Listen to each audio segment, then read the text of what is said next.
just the fact that minutes before your video feed started, there was just a picture of Alf. It's just we're off to a great start already. A classic. Yeah, I mean, thank you so much, guys, for doing this. I mean, I think you might have heard from if you listen to the episode, but it was my goal to try to get you guys on the show. I would have loved to do it, and I just couldn't. I couldn't get in contact with you. Oddly enough, I didn't try to email your Kickstand comedy email because I just figured you wouldn't respond to that one. I was like dead set on trying to find a personal email that I didn't just try the one thing that apparently would have worked. Would have worked, yeah. Before we even start talking about anything, I obviously, so I have a ton of questions, and I'm sure that you have some thoughts or some things that you are, based on listening to the episode might want to say. But there's a couple of things that I just wanted to say right off the bat of just like things that I somehow overlooked. One of them is it occurred to me after the episode that Zane Figium is an anagram for Zangief. Yeah, I am Zangief. And Maggie Hark. Maggie Hark is Mike Hagar from the Final Fight series. Oh, yeah. See, it occurred to me after. I was like, oh shit. Like it clicked. And the other thing is Joe as Shags. I never made that connection that you were Shags. Oh, yeah. I was the guy. I didn't make the connection. I mean, I recognize you now immediately. But in the whole research for it and any of my understanding of the story, I never made the connection that Joe, one of the co-creators of this whole thing, was Shag / Maggie Hark. I just didn't. Man. It was one of the most terrifying experiences of my life and most fun as well. So that was a good day. And he seemed to buy into me being just a regular internet guy, whatever that means. So. I mean, this is something I want. This was like a question I was going to ask later, but we might as well just talk about it now since we're talking about it. But like, you heard me talk about it on the show. I loved that part. I loved that part so much. Yes, that's the best part of it for me. I mean, obviously, many would point to the rock opera that happens. I was gonna say the rock opera, the giant theatrical experience. That's not the best part. I mean, it's the best part, like the capital letter best part, but like the lowercase best part is the part where you like genuinely like metatextually like toe the line between reality and fiction and contrive a situation where you genuinely can surprise him and create real life drama in a thing that is by definition just kind of a goofy put on. Yeah, and he knew it was goofy, but we wanted to keep some kind of mystery and storyline going at the same time, and that turned out to be a good way to do it. Well, there weren't a lot of roadmaps for the thing. Like, obviously, we didn't know totally what we were doing. But there weren't a lot of things we could look to say that's what we want to do. It was really kind of like, what would be the most fun thing in this moment, Joe? Like, what do you think would be the most interesting or fun thing? And then just kind of, I mean, the whole project was a lot of us learning as we went, obviously. And I think y'all nailed a lot of the, they story built wildly and then had to figure out what to do with it. And yeah, you were very right on some of those. Very accurate on that. About like the whole Father Time Loop story was basically just taking all the disparate pieces we had over the years and trying to make some sense of it. It was mostly like, I think we were driven pretty clearly by what would we like to be receiving. So if we were on the other end of this, what would be very fun for us or surprising for us or interesting for us? And then like, how do we top what we did last year? That was like the other driving thing was like, okay, that happened and we were able to pull it off at different levels of success. And like, if we were to, as we continue this, how do we make something that's even bigger than the year before? Like, how do we either raise the stakes or do something more surprising or? Yeah, we always wanted to keep him guessing and keep him surprised. Like from the beginning, unlike what you're saying, from the beginning, we wanted to create something that we ourselves would have loved to receive. So we're like just building from that sort of idea every year. Yeah, I think the reason why we picked up on that, or the reason why we sort of zeroed in on that when we were talking about it, is because I think we just immediately recognized it because in our show, our show is it's a deep dive explainer podcast where we take some kind of story and we do this exhaustive, incredibly researched exploration of it that kind of is a hybrid of like straightforward explainer, like here is a script that's talking about this, and then also these kind of like discussions where we kind of pick apart certain philosophical or like sociological aspects of it. But we also have a life that is outside of the show where we're adult boy detectives who in our teenage years we had a Disney Channel show. We got mega famous from it, and then we sort of used our fame to start a detective agency, and we live in our treehouse headquarters with our demon roommate and solve crimes. And so I think we just immediately recognized, just looking at this, like the exact same process where, throughout our show, we're dropping these little breadcrumbs of like, here's a little inside joke. Here's like a bit that we just improv on the spot. Here's something that like a listener said that we take and like turn into a thing. And then that like 2 a.m. like talking on the phone, like trying to piece it all together into this like the story of it, and then just trying to figure out how all the puzzle pieces fit together to turn it into some kind of story to do a narrative episode of the show or a season finale or whatever. And so yeah, we immediately were just like, oh yeah, this is the familiar thing that we've done like a million times before, except for they did it over 3 years in this insane thing, which I don't even know what to call. I've referenced it as like a prank / ARG. We've struggled with that as well, to be honest. It's not quite a prank. It's like a positive prank, but it's an adventure. Yeah, it's hard to fit kind of in a clean box. Yeah.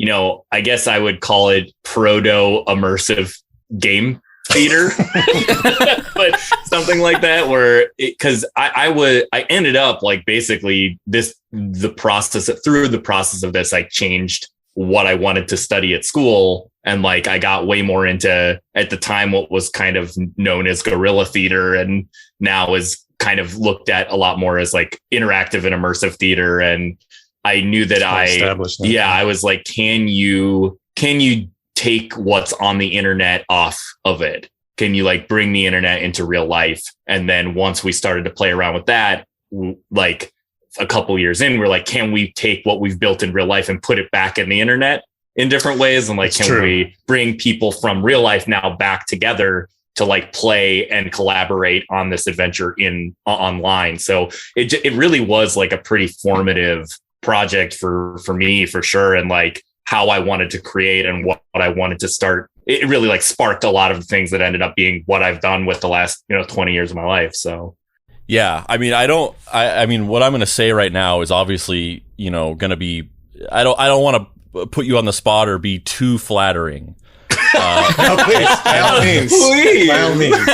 But, I discovered this. I don't even remember how I discovered this, but I discovered this I looked back at an old email trying to find of like when the first time I had ever emailed it to somebody of like, you need to read this, to kind of trace back like when I discovered it. And I think that I first discovered this in 2007. It was a couple years after it had happened. And, Dave, he's a comic book writer and illustrator. He makes comics. And for people who make comics, you have like these huge inspirations. Like, one of the biggest inspirations I think Dave would say he has is Jack Kirby, creator of all these characters, Fantastic Four and Captain America, so on and so forth. And like, this thing is that for me. Aww. Like this, like, thanks, buddy. I've been so like ridiculously inspired by this whole thing before I even knew, I discovered that you guys were the ones that did it kind of like recently for doing this episode. I never really knew who did it. I knew that there was like 2 guys that had like orchestrated it, and that in the end you performed on stage with them. But only in researching it now did I see the thing you did on stage, Dylan, where you told it. Like, I didn't know who you guys were before at all. But yeah, I was so inspired by this. It has really informed a lot of my like outlook on creative expression. And been heavily inspirational in the things that I do and have done for years. I mean, at the time when I discovered this, I had a sketch comedy group, and it heavily inspired the stuff that we did. And I'm not ashamed to say that, like, some of the sketches we did back in that day, like in 2007, 2008 era, were just like ripped off from this, like, blatantly. I like it. That's great. You're leaving out the fact that your sketch comedy group was just called I Am Zangief. Yeah, I am Zangief. The story of Colin Pope. Velocity Boom. Yeah. That's really cool. That's really awesome to hear. I mean, that's great to hear. Thank you for saying that. Yeah. I mean, we didn't know what we were doing when we started it, but as like it kind of grew momentum, it makes me very happy to hear stories like this, because it was so impactful for us as artists. And like, we knew that we wanted it to live as this big mystery forever.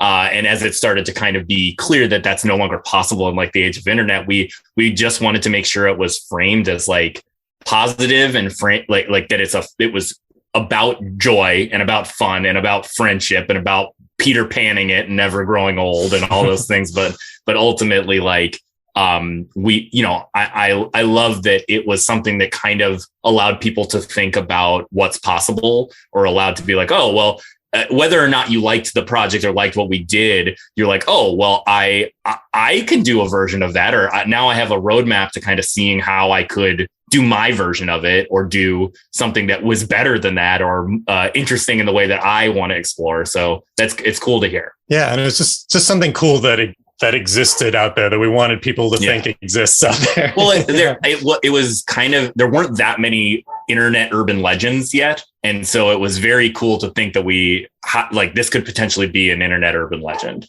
Yeah. And the third year too was the third year with the rock opera was really where we were like, all right, we're going to bring an actual audience into this, and there are going to be people there that can prove it was real. Yeah. Because part of the problem over the years when Colin was posting on the internet about it was a lot of people are like, this is bullshit. You're making it up. And we were like, no, he's not making it up. But we wanted to do something that was really undeniable. And I think the rock opera did that with the audience and the millions of video that we have. Totally. I'm curious if you guys ever got lost in it. Like, you know what I mean? Like 3 years is a long time to spend on a project. And especially because it's such a, like you're saying, it's such an exuberant, fun, joyous thing. And making art isn't always that fun. So I'm curious if there were periods where you're like grinning and baring your teeth and going, all right, now we gotta fucking rent this theater. Come on. I gotta scrape together $2,000 from a credit card or whatever. Yeah. I mean, I think that there were periods of time where we stressed ourselves out, and I think, tensions would run high when we knew we were on like just a deadline that essentially we created, where we're like, okay, well, we know we have to do this thing because we bought a plane ticket for Colin to go on this adventure. Yeah. So I think, there were moments like that. And I guess getting lost in it for me, I mean, I was obsessed with it for sure. Like this was it was an absolute obsession, for better or worse, for me, of like, I got very into, like, I knew that this was like my purpose for a long time. It felt like it was like, it gave me the highest levels of joy in my life and the highest levels of accomplishment. And not everything did give me that in my life at that time, where I felt great about what I was doing, and it was fun, and there was a high to it,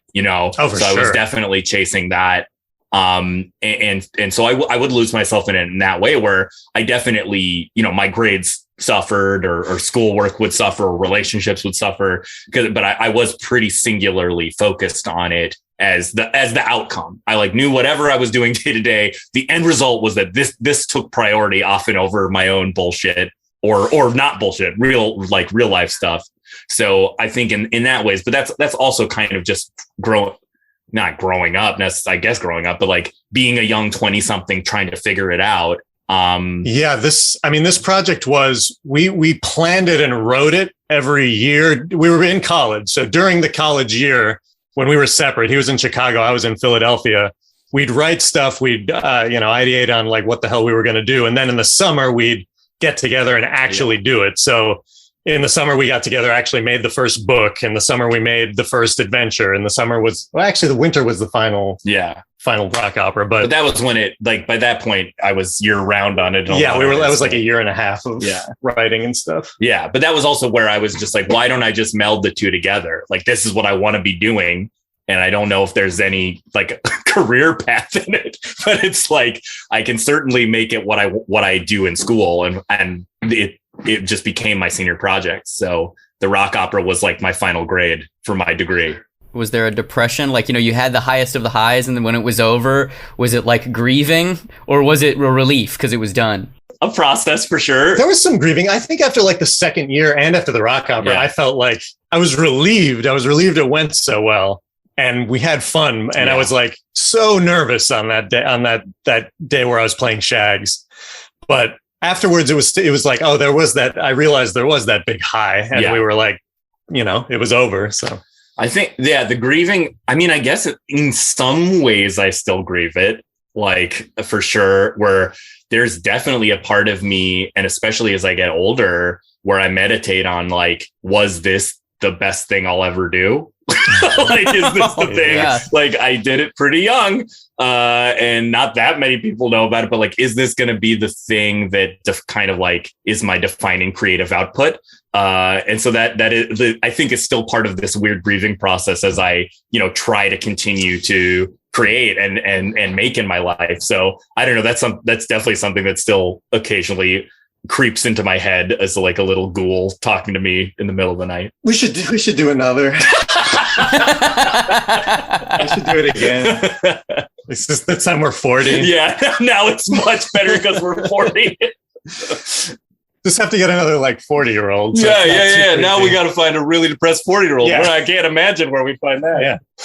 Yeah, I think that can happen a lot with like you do something, you make something, and then like down the line after some time has gone by, you kind of look back on it and you're just like, how did I do that? Like you almost like it's like a disembodied thing or a disassociative it's thing. Still like, I can't believe it that we did that. It's crazy. And listening to you both talk through it, and I loved the dramatic readings, and I mean, every other sentence was something I had completely forgotten.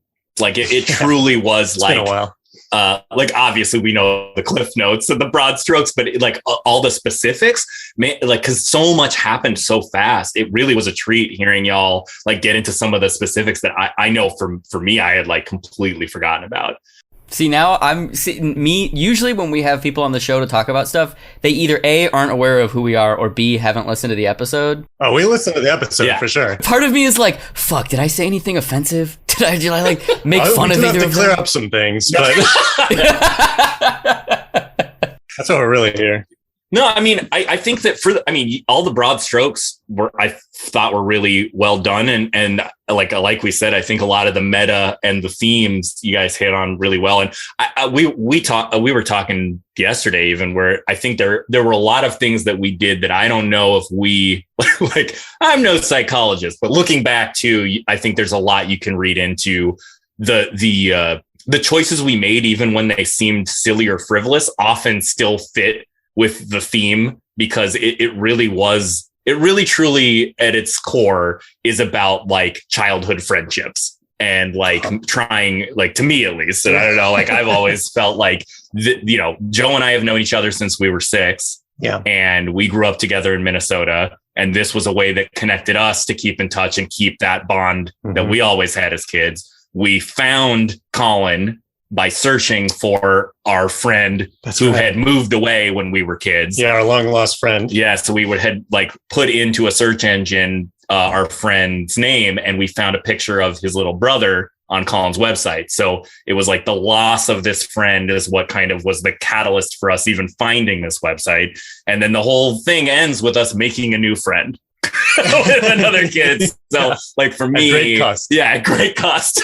so I definitely feel like that is such a clear theme of this idea of like growing older and what happens with like childhood friendships and what do you hold on to and what changes and what shifts and moves. And, this is definitely an entire piece that really tooth and nail claws for you to stay like silly and connected through pop culture and youth. So I think that even looking back on it, I still see stuff that I wasn't self-aware of as we were making it, that now is like screaming the things that I was feeling at the time. So it's so weird because it's so similar to kind of how our show is. We've discussed this before, where it's kind of the same thing, where looking back on our show and other things I've done in the past, I have like a similar obsession with like friendships, or like litigating the dynamics of friendships and how they grow or decay, or almost like romanticizing platonic friendships, because I don't think I had many friends when I was younger. And so a lot of the things that I make are about friendships, and like our whole show is just that. I mean, we said it in the episode. I'm now remembering that we talked about that in the episode, that like the show is like almost about that specific thing of like a romanticized like cartoon version of a friendship that I didn't have whenever I was a kid. And I think what I was curious about, just to start off like from the beginning, you talked about a lot of the reasons why you did this. So that's not a mystery, but I guess I wanted to talk about some of your motivations for like why you latched on to this whole idea of like, once you discovered Colin and you discovered this like tiny social media website that he had, like why did you latch on long before the Velocity Gnome saga even became a thing? Why did you latch on to this whole thing of keeping tabs with him? Because I think it's such a uniquely our generation, like late Gen Xer to millennial thing, as the internet was coming up, that it sounds maybe kind of weird at surface level of like, why did you become obsessed with like looking at these people's lives?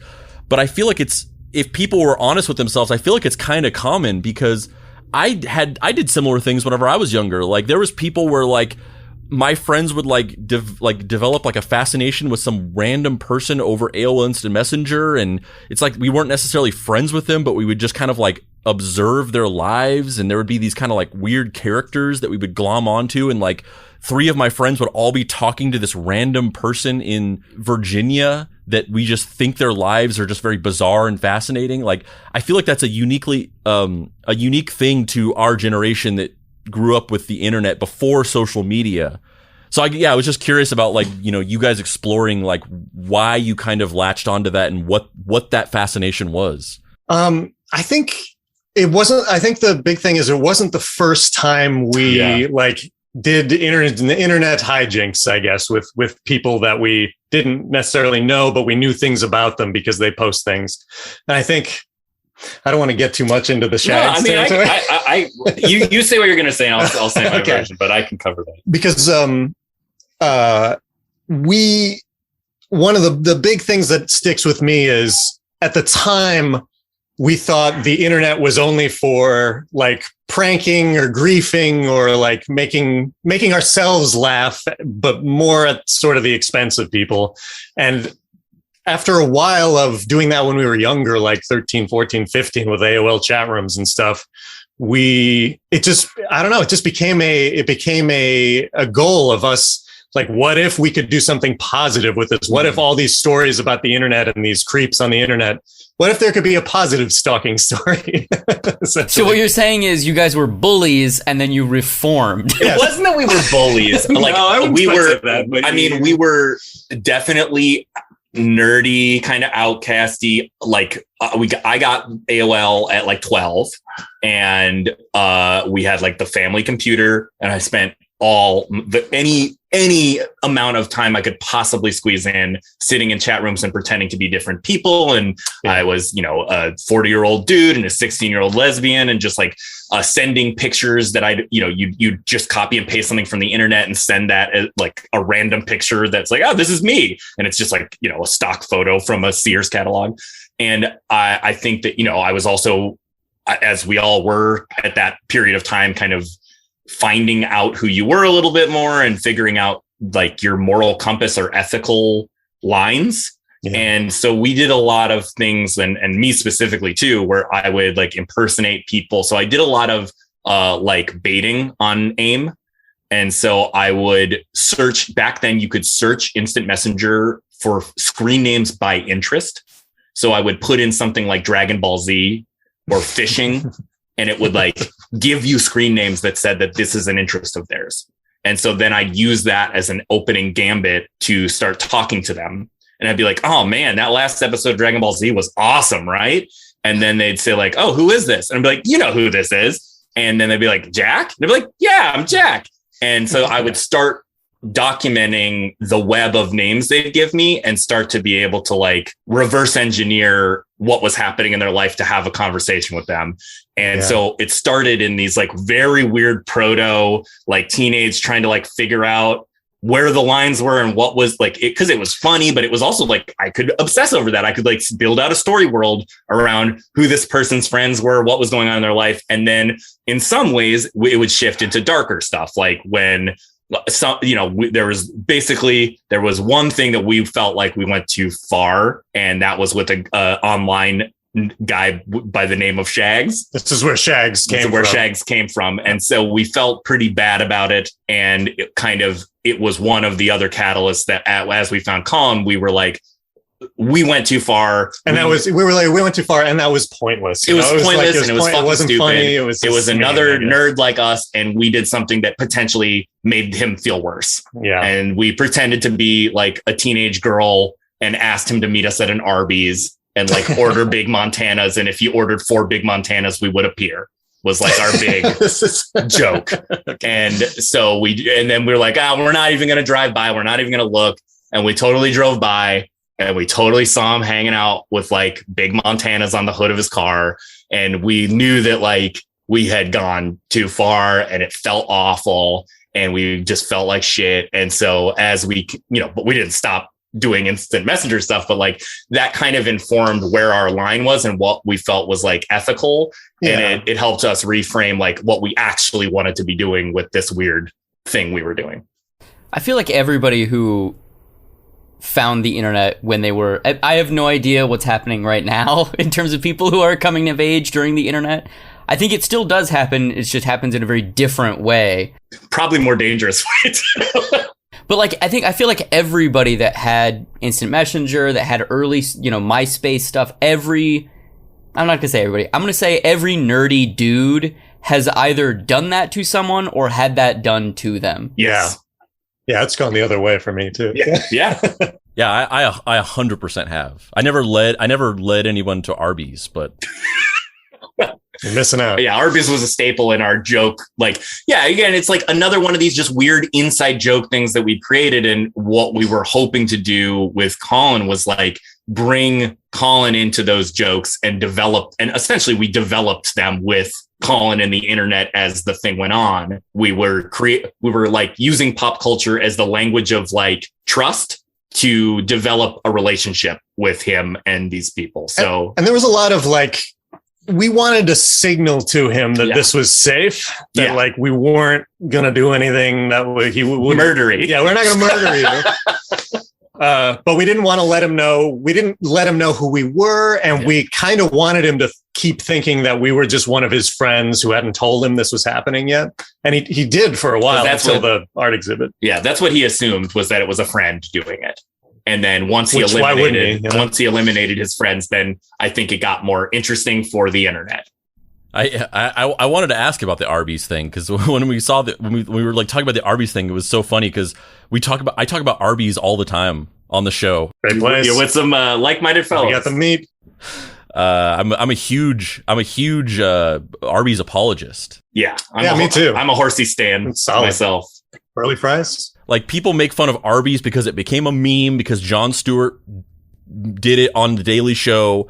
Him and The Simpsons. Yeah, and it's one of those things where people think that Arby's sucks because of the meme, but it's like a simulacrum where they don't actually hate Arby's. They're just like allowing their opinion to be shaped by the meme. And like, when's the last time you ever went to fucking Arby's? You've never gone to Arby's. You have no opinion on Arby's other than the meme last week. that you.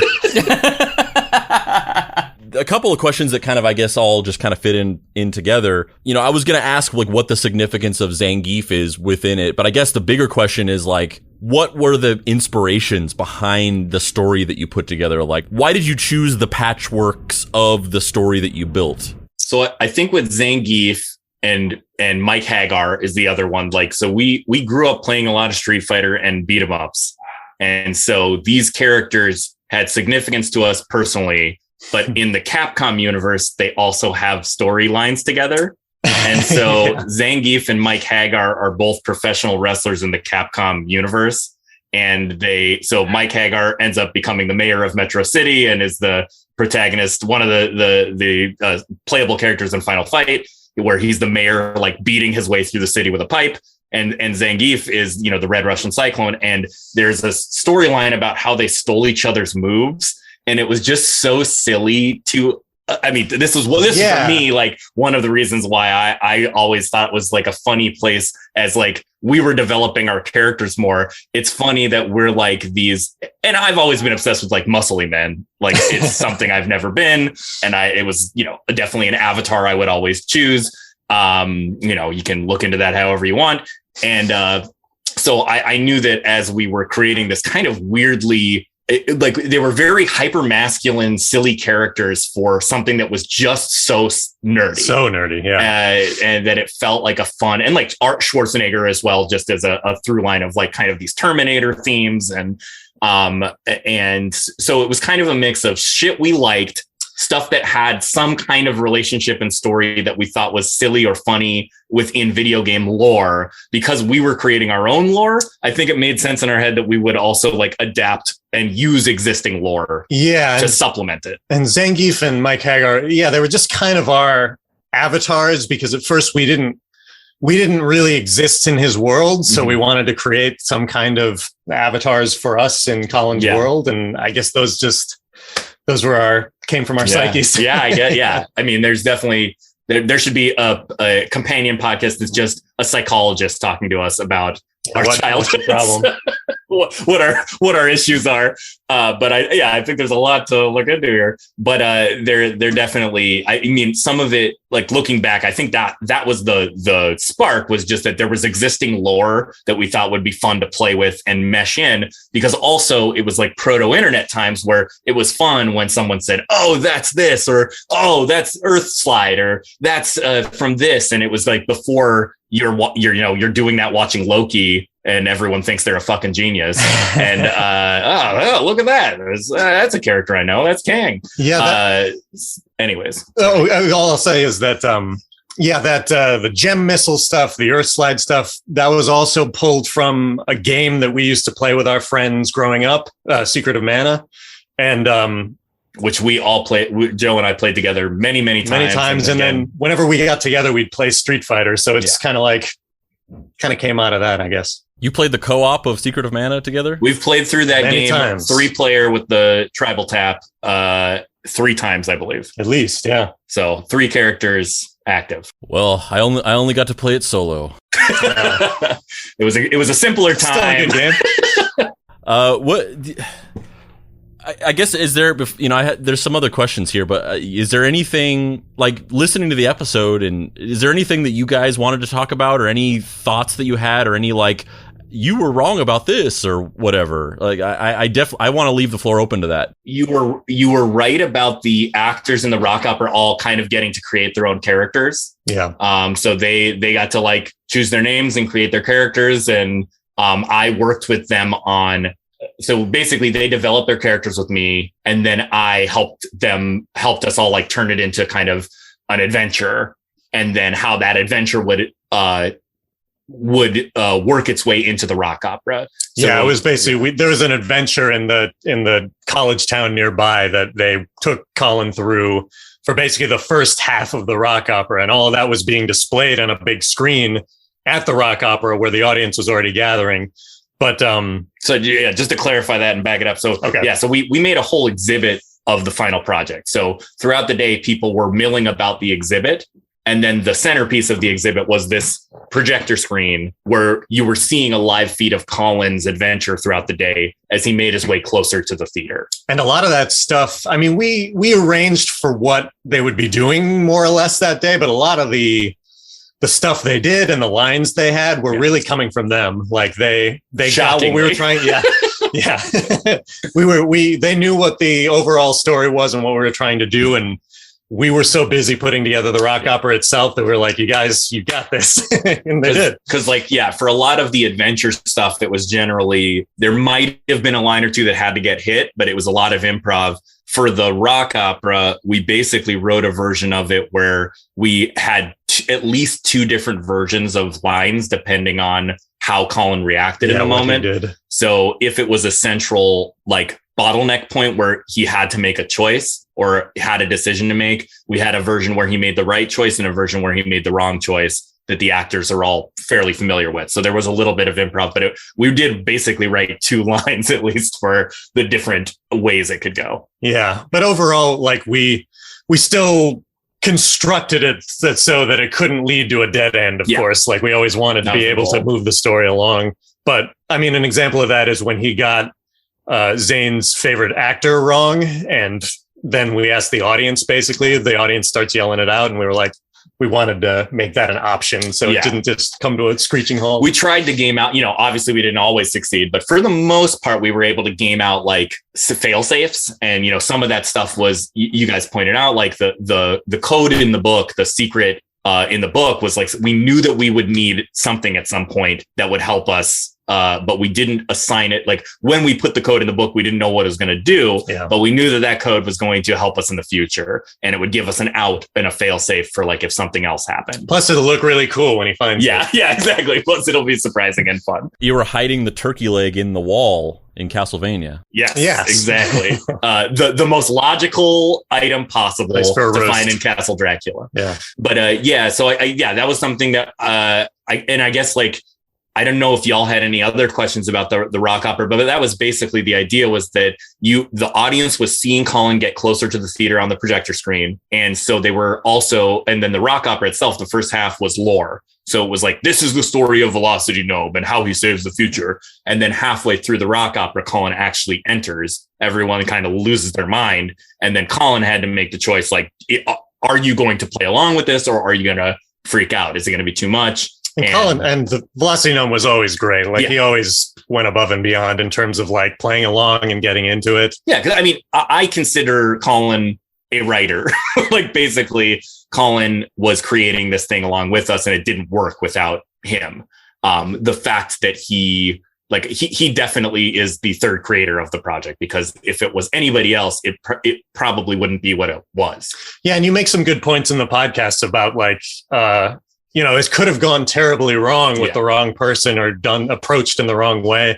And you also make a really good point about him being a white man in some of the stuff we had him do was could be risky if he weren't. Yeah. And also we're two white guys. So. Yeah. It was definitely an area that I didn't spend a fucking second thinking about, because I was an idiot jerk off kid.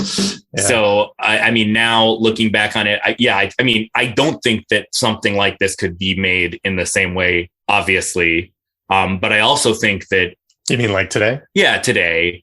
But I think that it really does reflect the time that it happened. And I never felt like it was an unsafe project. I think it was a risky. There were moments that, looking back on it, if I had to redo, there were safer ways to do things or less risky ways to do things. But I think overall, I feel good looking back about the level of consent that we got from Colin. There's a couple things that push that limit. And in the work that I do, I mean, consent is intensely important. Basically people should know what they're getting into. And then once they agree to that, your job as a creator sometimes is to push that limit that they've agreed to. Not to go past the limit, but to be okay, you said these are the rules. Within these rules, I want to make you feel a certain way, or I want to make you since you committed to this. And I think that was just the language we didn't have back then, or I didn't have back then with the project. And at most 19-year-olds or 20-year-olds. But now, were we to do it again, I think we would have found a creative way to basically have verbal consent from Colin at the beginning. And we circumvented it with the books. That was kind of our, we had these weird things that were handshakes, of like, yes, we both like this. We wanted to kind of get consent, but we weren't really ever talking to him directly. Yeah. And I didn't know I didn't know the concept well enough to really fucking understand. Yeah. So we were always kind of like pushing it a little more and being like, seeing what his reaction was. Like, is this okay? Is this okay? I mean, the plane ticket in his mailbox was probably the biggest one. Yeah. The one to Minneapolis first. That's what I was going to say is like, obviously there's a bit of a gamble in the beginning of like, how is he going to react to this? But once he got on that plane, it's like, he's in, like he's all in. When he showed up at the airport in Minneapolis and got picked up by the gatekeeper, we were like, he's actually coming. He actually got on the plane. And so we were like, all right, we're go. Yeah. Like, here we go. Because we were all prepared, and it could have just been like. And I was nervous still that there was nerves at the Rock Opera that this was going to be the step too far. That like making him perform in front of like 300, 400 people was going to be this thing that was was too much or too shocking.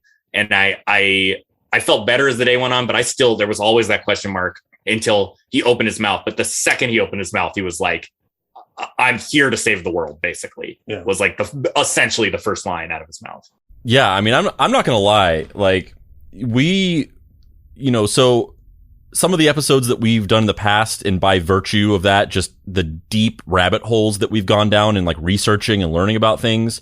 We did an episode about this sprawling episode about Andrew WK and this concept that there's a conspiracy theory about how he may or may not be this creation that's owned by a corporation that's played by multiple characters. And we did this deep dive into that. And, basically what we ended up determining is that that's not true. That's actually a story that he's created. And he's actually a performance artist who has crafted this whole world around himself that's part promotion for himself as an artist and part just like performance art and a satire on the music industry. He's cool, man. I like Andrew WK. Yeah, I love him so much. Sometimes people think that we like don't like him because we did this episode and they think that we're calling him out and saying he's a fraud or whatever, but like I fucking love him. But because of that episode and some of the other episodes, I've almost become like a conspiracy theorist of like delving into episodes and like trying to parse out what's real and what's not real. Like I get really lost in that. So I'm not going to lie that in the deepest depths of researching this, there was moments where I'm like, are they in on it together? Like, is this whole thing just a performance art thing and Colin is just like part of it? Like I got lost in that. And I think part of that is because of how perfect he is for it. Like that's the part where it's almost unbelievable. So I guess, my question is like, what percentage of that was just total luck? What percentage of that was like you getting a feel for thinking that he was going to be into it? Like that's the part that's like, so like, no, just like, that's the part that where you're just like, man, like how did this work so well? Well, we touched on it earlier when we were talking about, why did you obsess about the research or why this kid? But like, I mean, that to me is like, there's no way we could have known what was going to happen. Yeah, not exactly. But we had a pretty good sense that this guy was similar to us in nerdiness. Yeah. I mean, that's what we were, when we were reading his away messages for literally a year, like we were literally logging his away messages by day and reading everything that was on his community friend website. Oh, let me mention one thing about that first book is the quotes that are in there on every page were away messages he had over the past year. So it was like very clear someone was following what he was doing. Yeah. Anyway. Yeah, totally. I mean, creepy, obviously. Yeah. Which I think at the time we also like, I think that was part of the vibe we wanted, but like I don't know. I know that like part of the edgelordy young person thing was like, okay, we want this person to know we've been following them, but it needs to be a singularly positive, fun thing. So how can we make it jokey? And so I think that like, we were watching him play through Xenogears or Xenosaga or whatever, and he would put his updates there on his away messages every day. And so like we got a good sense of who Colin was. And we also got a sense that like we were kindred in the way that we were also kind of dorks who were unsatisfied in certain areas of our life. And we made it to this like epiphany that essentially like we should do something cool and singularly fun that this person will enjoy and that will be a mystery forever, that they'll never get an answer to it. That's right. Because it was just supposed to be the book. That was the whole project. The first year was just the first book was just the first book. And that was supposed to be it. The adventure was just the adventure. And then it was going to be the end. Yeah. And then we were like, no, we've got to like we've got to wrap this up in like a really big climax. And that was the rock opera. But what was the original question? Oh, go. Let me just say one thing. The first book, the first year that we gave him just the book where Dylan went to his door and said he was from the future. When we saw what Colin had done the next day and gone online and scanned everything and talked about what happened and was like really excited about it, I think we knew then that we're like, okay, this was fine. Yeah. And we could and then in the future, when we were thinking of new stuff to do, we were like, we could probably just like keep amping this up. Oh, 100%. And I think that was, a very roundabout way to answer the question, but like we got a sense of who Colin was, and we got a sense of, we started to play together. And then once we felt like this was still fun, we continued to play together, and we built that rapport over years as characters in this weird world. And so by the time we got to the rock opera, like we felt like we knew each other really well, but we'd never interacted outside of our characters. Yeah. Like at any point. Yeah. There was never any like behind the scenes, being like dropping kayfabe or anything like that. Yeah. Like when we took a bow, we turned to Colin and we shook his hand and like introduced ourselves. And that was the first time we met. Yeah. And it's just so crazy that worked out that way, because, the person could have been not into it, but also the person could have been into it, but just like not good at like playing along and not good at solving puzzles, or like there's so many variables that could have not worked at all. Yeah. And that's an interesting thing you bring up about what if he can't figure it out kind of stuff. And that was really the genesis of where Shags came from. It was like, well, if one of us is there and pretending to be just another kid from the internet, if things go wrong, which things really didn't, but if things go wrong, I could be there to be like, oh, look over here, like maybe it's this, maybe this is the answer. Which I don't think we really, maybe the only thing that was wrong was when he didn't go to Chuck E. Cheese first. He went to the place next door. And I was like, what about this Chuck E. Cheese? It has robots. Yeah. But we definitely lucked out too. And I mean, the result of picking Colin, besides like getting it was random, but then once the random act happened, it was no longer random, if that makes sense. Where it was like, it could have been anybody on this site, but it happened to be this person. And at that point forward, we had enough information to make a better guess or a better educated like assessment. And then, now looking back, we've been good buddies with Colin now for 15 years. So it's definitely like we definitely built a relationship that was the foundation of what became an actual friendship. So. Yeah. Joe, you talked about earlier, just how nerve wracking it was to play Shags. And, in addition to what I said earlier about how I just love that part because of the way that it like metatextually twists the story. Yeah, that moment when we were going into this forest and I'm like holding onto the phaser in my pocket and I'm like, all right, I'm going to do this. And I was like, my heart was beeping. My heart was beating so heavily, but it turned out well. I mean, like, it's funny. Actually, when I pulled the phaser on him, the first thing he did was like try to make a lunge for the shovel.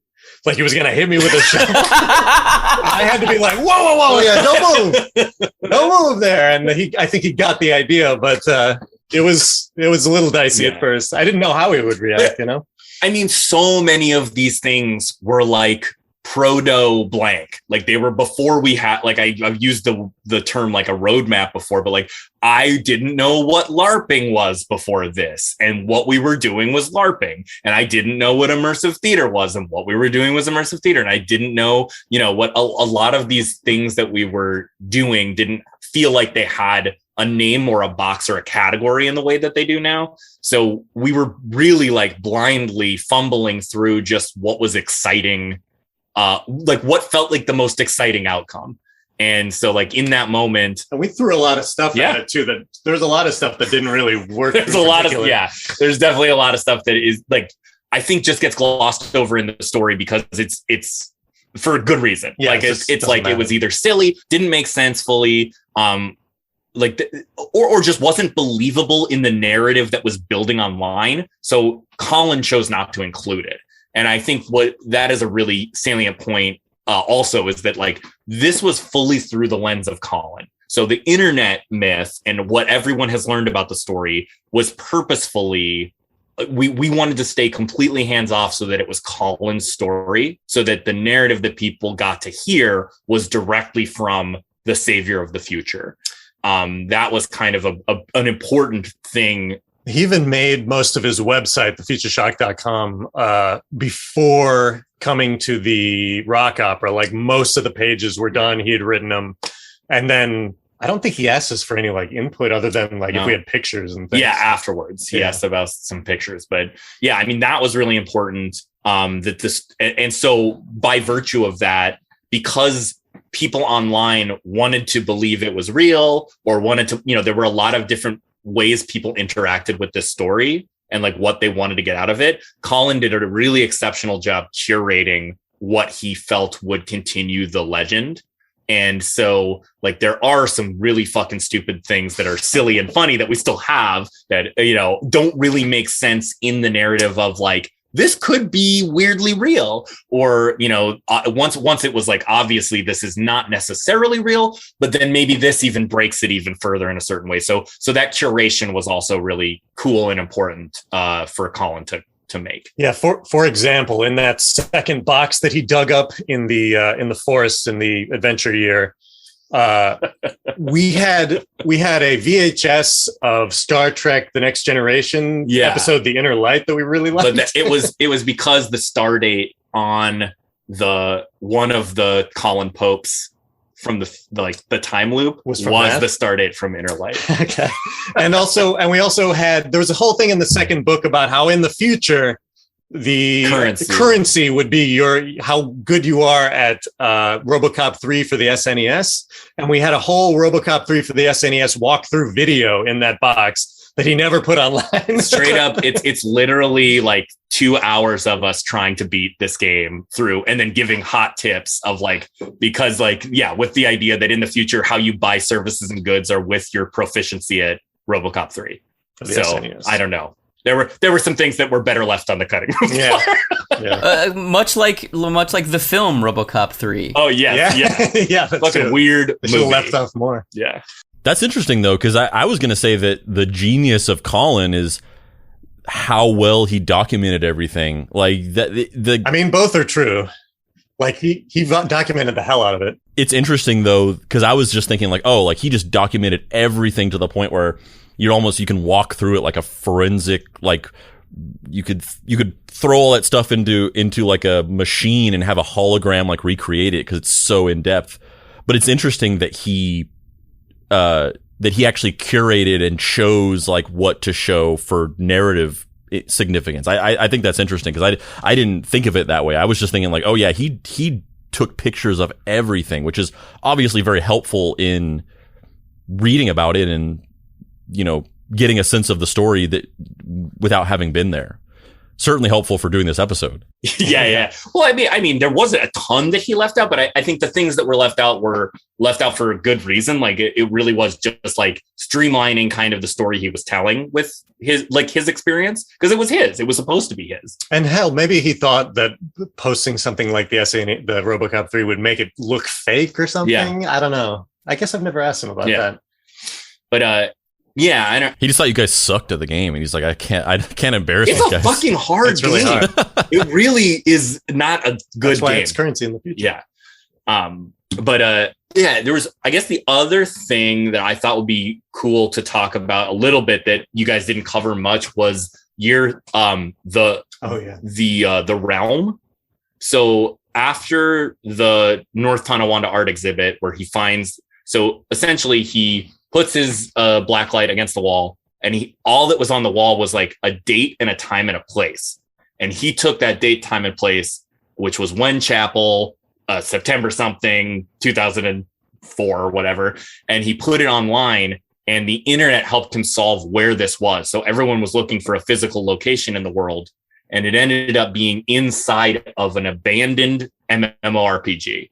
So this was a game called The Realm that Joe played when he was a kid, but now was just like a relic of like a just a weird online game that nobody played anymore. Yeah, it's kind of a ghost town. Like there's still some old people that are playing it, but it's like weirdly empty. So I cannot tell you, this is a good example of how much time we fucking wasted on, not wasted, but just well spent time. So we took this game and appropriated the architecture and created a scavenger hunt with items we created in the game and renamed. And so we hid all these parts of, Maggie Hark around the game in like specific different areas. And then I leveled up characters for months so that they'd be powerful enough to not be killed, so that we could manipulate the adventure and have a story happen inside the realm.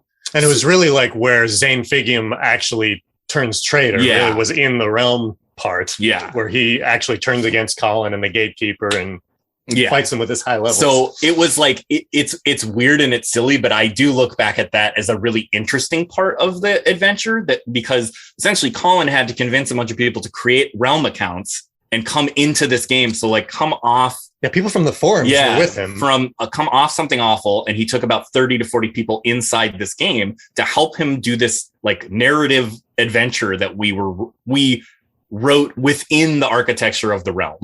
And so if this makes sense at all, but yeah, so that was like a pretty cool part. And we do have some footage of like the gameplay that was happening in the dialogue, but we had a whole script. Like we were putting in dialogue into the chat that everyone could read. They were already written. And we told the story inside this game in a I think a pretty cool way. Yeah, I was basically trying to get across that whole father time loop thing to him before we even gave him the actual script, more or less. Yeah, and so the theater. The climax is my character, who I've obsessively leveled for months, destroys everybody at the end and kills everyone's avatar. And then in real life, Colin's doorbell rings at the same time, and that's when he gets his tickets to Star Wars Episode 3. So, did you know about that part where he went to the Star Wars? Yeah, they talked about it. I think right? so. Yeah. Okay. What a good timestamp! Couldn't ask for a better timestamp. Star Wars Episode 3.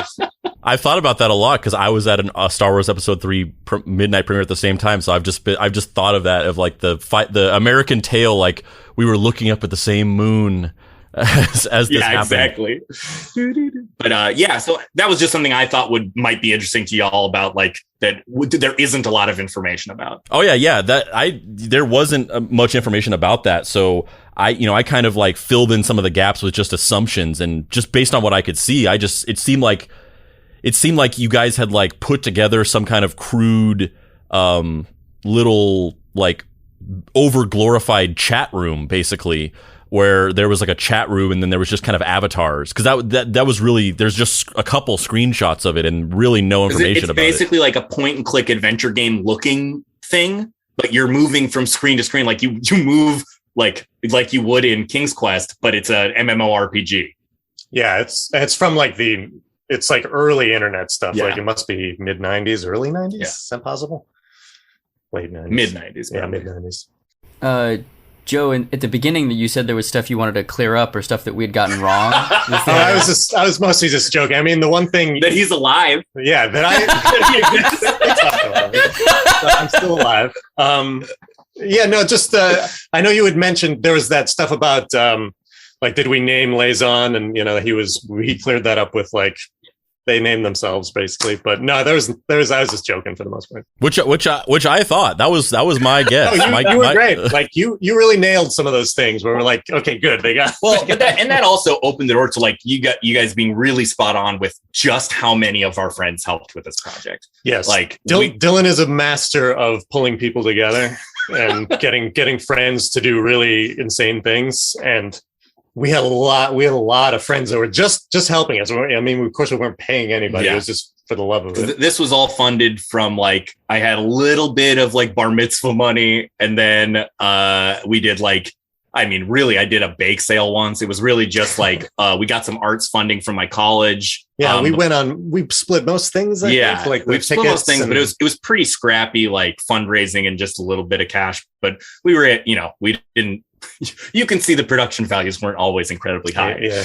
But you say that sheepishly, but that's what makes it so amazing, though, because it really feels like, when you're, I don't know about everybody else, but when I was a kid, we put on like plays in my neighborhood and we made little movies with my siblings, and we would always like, take, old clothes and, tin foil. Like I was obsessed with LeVar Burton and Geordie LaForge as a kid. So I would make little visors for everyone. Every character in all of our movies that we made when I was a kid had Geordie LaForge visors, all of them. But I think that's what's so communicable about, at every stage of this, it's that very DIY, but not in a like, oh, good for you, you did it yourself. Like really, like it's pure enthusiasm, just like pushing everything forward. We just rewatched a lot of footage yesterday, and it really like stood out to us that even if it was a half-baked idea, or even if it was, we have tinfoil wrapped around our arms, it's like 100% commitment the whole time, like that enthusiastic commitment to in service of the project. That I think definitely help sings. Make it real all the time. Sure. But we had so many people help us, and like watching those tapes, everybody, like every person who'd walk on screen, I'd be like, "Oh yeah, I can't believe like they gave us that much of their time." Or that's Mark. Mark did our graphing calculator puzzle for that adventure, and there's Ziggy, and Ziggy was Father Time, and he helped us write the script and like for this part, and so there just were dozens and dozens of people who gave a lot of time, and it was really fun to watch some of the tape and just I'm like, man, I want to reach out and thank some of these people I haven't seen in decades plus. I've been sending some people your podcasts of people who had helped out.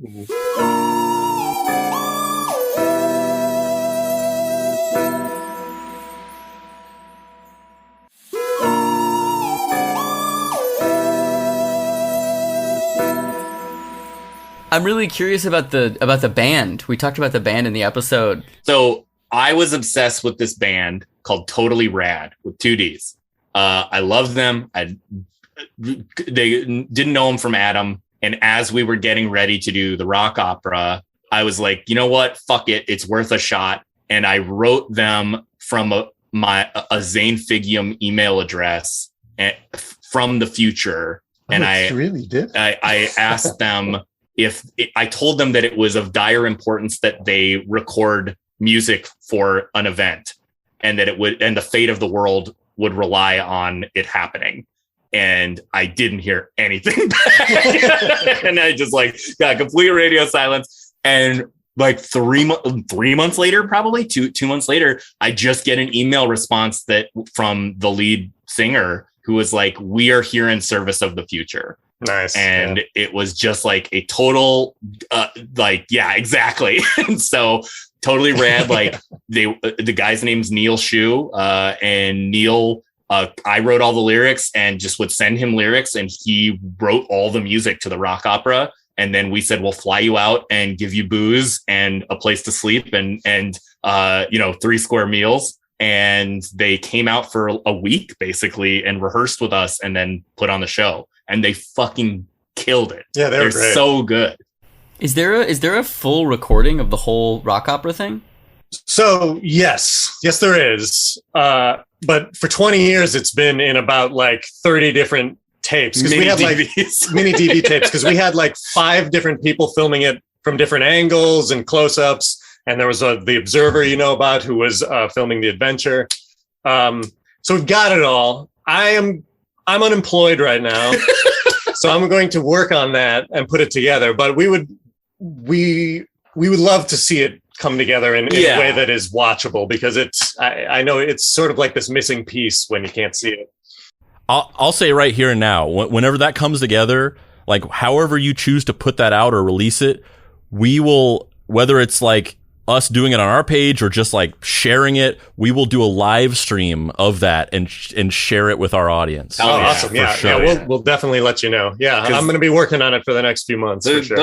There's songs that are just like bangers. Like I still it's good music. I mean, I've done a lot of musical stuff and I've like been interested in people who use music as part of storytelling or sketch comedy or whatever.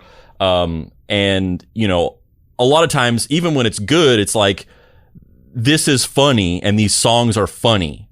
But the music from the rock opera and the little bit of it I've heard, because there are some recordings, there's like some demos that have been, I don't even remember where I saw them. I think that might be our YouTube page. Like, did you see him do Father Don't Bother? Yes. Yeah. Okay. Yeah.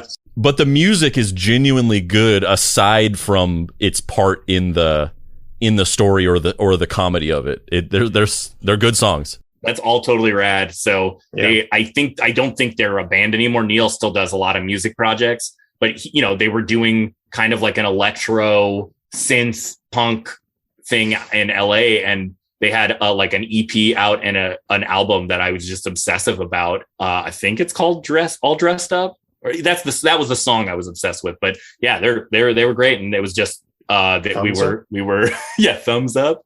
What was the other one? Vision Quest. We were just lucky that they were so cool. Basically, yeah, they were great to work with. That's the lost tragedy of like the early like MySpace days, where there'd be like these little bands that just weren't signed at all. They didn't even really have a following. Oh, that's 1,000% how I found them. And you could be like obsessed with them because you just see them on MySpace or whatever. Yeah, I followed their MySpace page and I would just listen to the music they had up over and over again. And yeah, now everything is like algorithmically determined, so that just doesn't exist anymore. How did the first art show come about? Yeah, I mean, some of the details are a little lost to time. I mean, it's me. I went to school in Ohio, and I had been working on the project, and I think one of my professors talked to a curator and was saying that, oh, hey, my student is working on this kind of interesting thing. And so the two curators approached me about like, what would it look like to create an exhibit out of it? And I hadn't really, that was not something I had ever thought about. And then I was like, my first thought was like, well, how can we do it and not have our identities revealed? Yeah. And so originally the first go of the exhibit, our names were taken off of it. So it was an anonymous project, or the project was like made by Zane Fagium. So there was no way that the internet could find out about it. And when it went to North Tonawanda, they didn't do what we asked. So they put our name, like it never was supposed to have our names on it. Yeah. And so by the time it got, or I forget which gallery, no, it wasn't North Tonawanda. It was the one before that. There were three exhibits. One was on my college campus. One was in Cincinnati. And the other was in North Tonawanda. And the Cincinnati one, I think, forgot to take our names off of it. So that's when we had to decide how to course correct, because we're like, okay, no one's figured it out yet, but it's out there now. It's gonna happen. So we have to start strategizing for what happens when they reach out to us. Oh, and that those messages that you left every day that were like, hey, Colin, what's up? Yeah. So, go for it. I just wanted to ask, was that actually your number, or did you get a second number? I knew that when our names were released, that it was going to come back to that it would ultimately, my name would surface, and then Colin would make the connection with his friend who knew our childhood best friend, who was like, and like it would come back to oh, well, here's Dylan's home number in Minnesota, which is where I grew up. So I knew that was going to happen. It was inevitable. So I called my mom and I just said, hey, if someone calls here asking for information about me, give them this number. And it was the number to my dorm room phone, which I didn't have. So I'd never used it before. So I just set up landlines. I set up an answering machine that just went to that number. And I knew the only person that was going to call it would be someone who asked for me by name at my house. And I did my mom. I did the same thing with my mom too. Like I was like, if anyone calls asking about me, tell them to call this number. And but it was Dylan ultimately that was doing the messages. And then I just set the message and would look every day to see if anyone had called. But we knew the call was going to come, and I just thought it would be funny to cut it off at the pass with like a message that sounds like it's talking to you at first. Yeah. And we basically were just determined not to, like, once it was sort of out in the open, we were determined not to break the kayfabe. Even like, we didn't want this to be over. We didn't want to be like talking to him directly. And so we essentially just didn't let him talk to us. Yeah. I think from our perspective, it was concertedly less fun if we broke kayfabe. So yeah, I love that dedication to not breaking the kayfabe. I'm so, and Dave isn't even really necessarily as much like this, but I'm so slavishly obsessed with not acknowledging that our storyline is like not true, that like there's even some stuff, including what I'm saying right now, that I'm probably going to edit out of this because I just really do not like acknowledging to our listeners that the story is not our actual real lives. But I love that story so much because I was going to ask you about that. That was one of my questions is like, how did you orchestrate that? Calling your mom and the answering machines. And I almost love that it wasn't like this really like deliberate thing, that it was you scrambling to try to like catch up. Well, like, to be fair, we did it months in advance. It's so, like, we knew it was coming down the pipeline. So it was kind of just like setting a mousetrap. But yeah, it definitely was like, oh, well, we got to figure out what to do now. Because it really shifted. It was the big shift that ended up, it also like freed us a little bit too, in the sense that we had more choices now. Like, since people knew our names, we didn't have to be quite as careful about certain things. Yeah. And he I think he was under the impression that because it was all these art exhibits that we were these artists. Yeah, essentially. Yeah, that was a very funny left turn that was never meant to be, but it definitely gave people a lot of fodder to talk about on the forums around it. We knew the art exhibits were a risk, I think. Yeah. And we were like, well, we want to do it because we can. Yeah, I was like, when am I going to be an artist? I definitely did not consider myself an artist at the time. We didn't know. We still didn't quite know where this was going to end up, and it was. Yeah. But yeah, it helped us. It created a new groove for us in terms of like, okay, now we just set things up with specific messages for calling that are hidden within larger tapestries of public facing stuff. So I think that was another cool wrinkle that, it was a lot of just like when an obstacle happened, then it was like, cool. So how can we be creative, or how can we find the interesting or fun within this wrinkle? Did anyone ever like confront you about it during the project? Like someone who found out that there were like two. Nobody ever did with me. No, I mean, there were people who right before the rock opera, there were a couple people who like found me in Ohio and were like, I'm coming to the rock opera. Okay. And so I just pretended like I forget how I reacted. I didn't like, right. Say, yeah, it's me. Come see my show. But like, I don't remember exactly, but there were a couple people who tried to talk to me about it. And I just kind of, I don't know. I don't remember exactly. It's been a while. Yeah. So it was genuinely some random person in the wild that messaged Colin about, because that was one of the questions. It's one of the most unanswered things in the whole story is whether or not that person that told Colin about. Well, that too. I want to talk about that too. But what I'm talking about is the way that Colin found out about the art show was that somebody messaged him.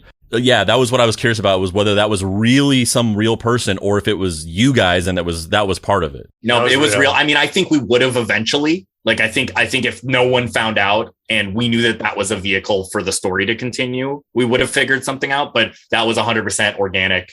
But on the topic of Dave at the airport. Oh yeah, he was just a real fan, a super fan. And was he working at that? Yeah, airport? he was working when it was happening at that airport. Okay, so he just knew it was coming to his airport. Yeah, and like wanted to meet Colin and say how much he liked this. And we didn't know him at all. Well, it is like I do every once in a while, like like you, Andrew. Like I do meet kind of super fans because like this story will bubble up every like 2 to 3 years on the internet. So like it goes dormant for a long time, and then someone learns about it, or someone decides that they want to like create an episode of a podcast or something about it. And so every once in a while, like it will bubble up, or I will meet a super fan, and it is very cool that these people are still invested, and like there's still life, like there's still blood pumping within this weird thing. So. Yeah, it is always this. I'm doing my part to keep it alive. Thank you.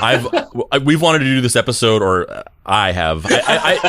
Dave didn't know, but we did the episode purposely where he was hearing the story for the first time as we. I really liked that. It was very fun to hear your reactions and your your readings were very good. They're very fun. But yeah, I've wanted to do this episode. It's been in my back pocket since we started this podcast, and it's just been like, a lot of the stories we do are like, a little bit more dramatic. So it stayed on the back burner for a while, just simply because it was like, I fucking love this story, but like, are people gonna care about this? Not in a negative way, but just like, are our listeners gonna care about this story that's just like a delightful tale of the joyous thing that happened? Do you think they did?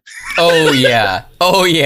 We have a Facebook group, and you're both more than welcome to come hang out and just lurk and see the comments from the thread. But man, yeah, people liked it. It resonated with people more than we even thought it would. I mean, it was like, we have a dynamic where we have different types of episodes that we do. And we do episodes that we call Britneys, which are, like, these are ones that are going to appeal to everybody. They're going to get a lot of downloads. Everybody's going to want to hear this. And they're called Britneys because we did an episode about the Free Britney movement, and it was like our most popular episode. And then we have episodes called Lazes. And those are like episodes that are deeply personal and to us, and things that we have an immense amount of passion for, but we know that like most people are not going to care about them. And that's because we did an episode about Laz Rojas, which is a man who created a 4-hour-long demo tape of himself playing 100 different characters, acting against himself to try to advertise his skills as an actor. And so we call them Lazes. And so like this was like a hard Laz that was like weirdly a Britney whenever it came out. Hey, that's great. That's great to hear. Yeah. I'm definitely going to check out that Facebook page. Yeah. The Deep Cuts podcast. Well, I mean, our page on Facebook is the Deep Cuts podcast. And then we have a Facebook group that you can find there that's just called the Deep Cuts podcast group. That's how I found out and got connected, was a comic who's a friend of mine, and it has been a student at the theater, and like hit me up and was like, I heard your name on this thing. I cannot believe this is you. Yeah, we got to shout that out right now. Emma, you did this. You did this. Emma's the best. And it's funny because I wasn't even surprised. I kind of figured that when we put the episode out, one of our listeners was going to know you. I don't know why, but I was like, I guess it's like the comedy community is so insular. I was like, somebody is going to know him. I'm like 90% sure. Yeah, it was a very cute message to get. And I was like, whoa, that's fucking crazy. Yeah. And it's also funny too, when like, I don't know, it's like not your, it's not the story I always lead with when I meet people. If you can believe it. So it is cool when someone I've known for a while like stumbles onto it, or like, hey, is this the thing that you were involved with? And it's hard to explain this project. You may have noticed, but I think you did an admirable job at it. Yeah. Because we've struggled with, how do you, explaining it in a short amount of time is very difficult. You kind of can't. You kind of can't. Like, the only way you can do it is just to do the podcast about it or whatever. Because whenever I ever try to tell anybody about it, I just say, read this. Like, that's my only pitch for it. It's like, just read this and trust me. Because you literally cannot describe it in an elevator pitch or a headline.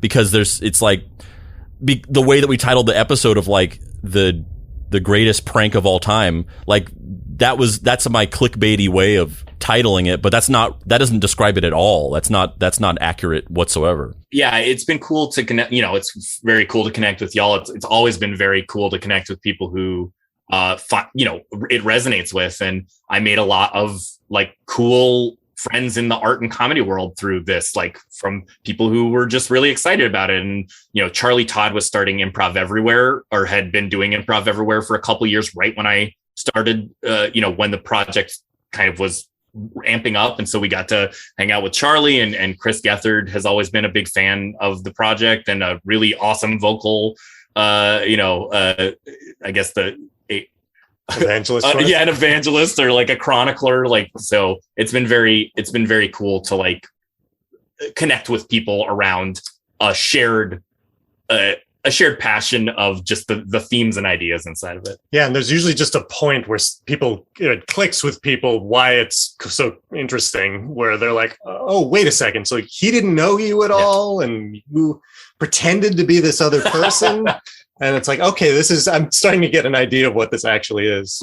Yeah, I think Emma, like, she was in a little bit of disbelief and like unable to process it because, she listened to the episode and we call you by name, we say your full name, and we play a clip of you talking. So it's undeniably you, but she was still like, I think this is a guy that I know. Like, it's so hard to process that she, despite name checking you and playing a clip of you talking, she still was like, I think I know this guy. Yeah, not everyone who knows us knows this. Yeah, I mean, it's like, again, I don't know, it's not like a first date story, but it's like something. I think you've been doing dating wrong. Yeah, that No, my wife loves it. I tell this story on first dates. When I go on first dates, I tell the Velocity Gnome story. Then it's doing its job. It's working for you.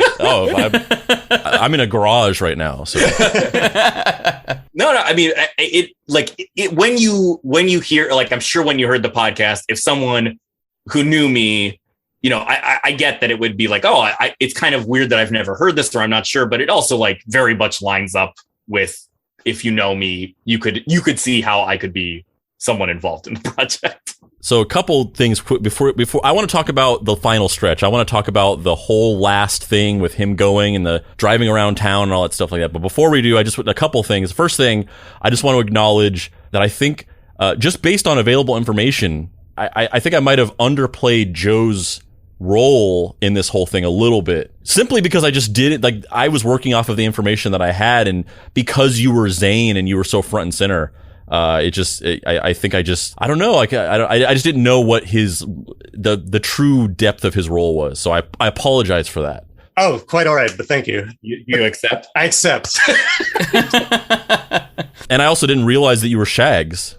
Yeah, I was Shags. I mean, you've seen the video of me doing the interview with Colin, right?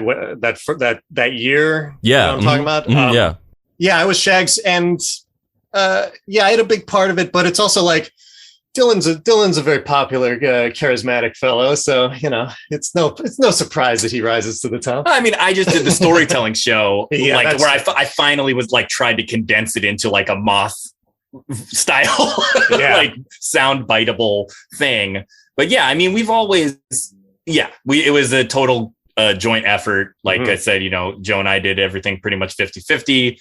Some things I took lead on, some things Joe took lead on. Yeah. I was the guy who was like, how about we get a Zeppelin to come in, and then we drop a ladder, and Joe was the person that like was able to reel me in and help us keep on track with like very real, like keep the ideas in a way that we could execute them. Yeah, I was often, Dylan was a good big idea guy, and I was often the guy just sort of like, well, how much of that could we really do? Or maybe we could do it this way so it's close. Yeah, but we've always made obviously great friends. We've always made a good team. And then, I think Colin is the other person that deserves a lot of the credit here in terms of like, it just literally wouldn't exist without him creating the story, essentially creating the narrative. Yeah. I really quickly want to talk about this. Yes. I'm very excited to have this. My old friend Tracy from college drew that. Tracy Park. Nice. I love the like early 2000s fanfic like art style of it.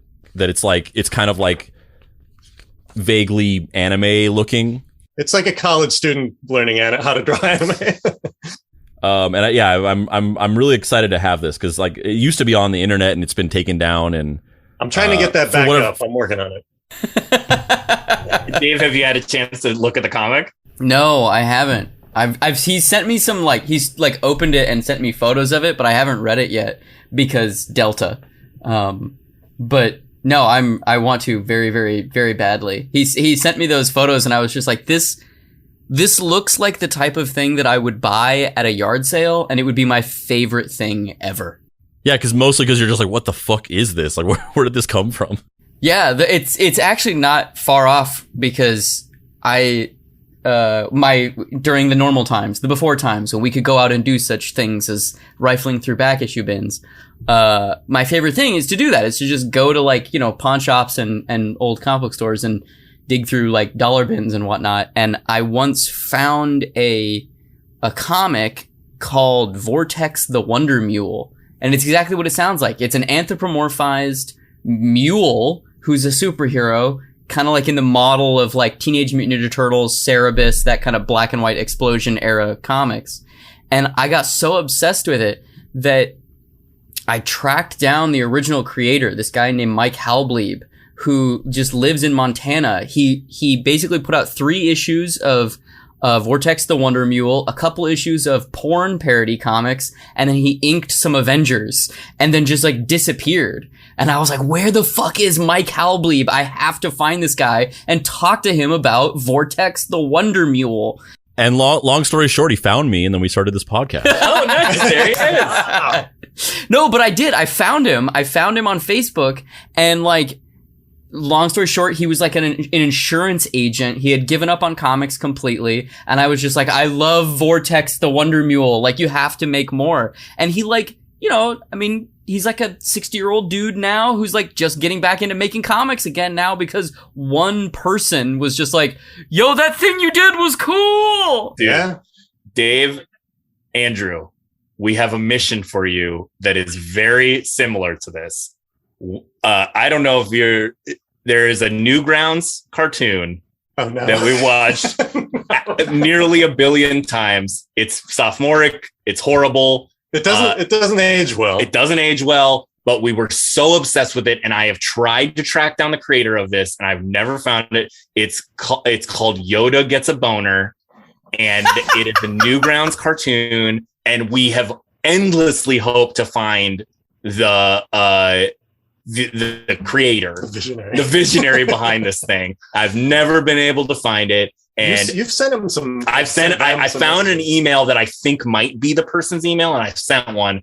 But that's that. If you could give us one gift in return, okay, it would be to track down the original artist behind Yoda Gets a Boner. Well, first of all, I'll start by saying that I went to school for journalism, and a big part of what I do on this show is just doing insanely deep dive research. I've worked as an investigative journalist for the news for a year, and we're gonna eventually do an episode about Newgrounds, just like an oral history about Newgrounds and, like, the early Flash animation stuff. So I will make it a personal mission as part of the research for that to try to make that happen. And if we do that, then you guys have got to come on that episode and then just 100%. And then just have like a meet face to face. I mean, it will be embarrassing for both parties for sure. But I agree. So yeah, the challenge accepted. So the last stretch of the stuff leading up to the rock opera. Dave, do you have any other questions? I do, but it's a bigger question at the end, and it's after we're done recording question. I have after we're done recording. Off mic. Oh my. Yeah, it's an off the air thing. Yeah. Okay. Well, we're gonna do a massive drug deal after this episode, apparently. But anyway, so I guess we asked these questions rhetorically in the episode, but, like, I just want to know how you orchestrated all the little pieces of that. Like, how did you get the movie theater to let you go into that theater when it was empty, and let you, like, have a fight in the lobby? How did you get all those, like, little shops to participate with the little, like, meetings of the characters? How did you orchestrate the show at the rock opera at the theater? Like, I'm just curious how all those things came together, because that's the missing piece. The story stuff is exhaustively covered by Colin, but the stuff that I want to know is, the fucking nuts and bolts of like how this stuff came together. So Joe and I were writing it. Joe were you still in Philly then? I was still in Philadelphia, and we wrote the whole script back and forth together. And then I was the point person on the ground in Ohio. Yeah, so it took place in Ohio near his college, basically. Yeah. I mean, at the Rock Opera is the Yellow Springs Theater, which is my college town's theater. So I was a hybrid theater and communications major, like a self-design major. And so this was my senior project. So I got to use the theater for my senior project. Everything else is some combination of, it was 2004. And so it was easier to do. Like they didn't care that we had a fight in the movie theater. We didn't reserve it. It just was empty. Like there was a lot of just like kind of luck. And we've seen the footage of her like basically attacking Colin with scissors in the lobby. It was there. way more violent than I had never seen it. I had never seen her attack Colin with the scissors. It's like we weren't able to be there at that first adventure because we were already like starting the Rock Opera, the first half of it while they were doing it. But so basically I kind of went to all these businesses. I said, hey, we're going to do this art project. Are you okay with it happening here? Is there anything I need to do or sign off on? And some people said no, and some people said yes. And so we went with, where we got the affirmatives.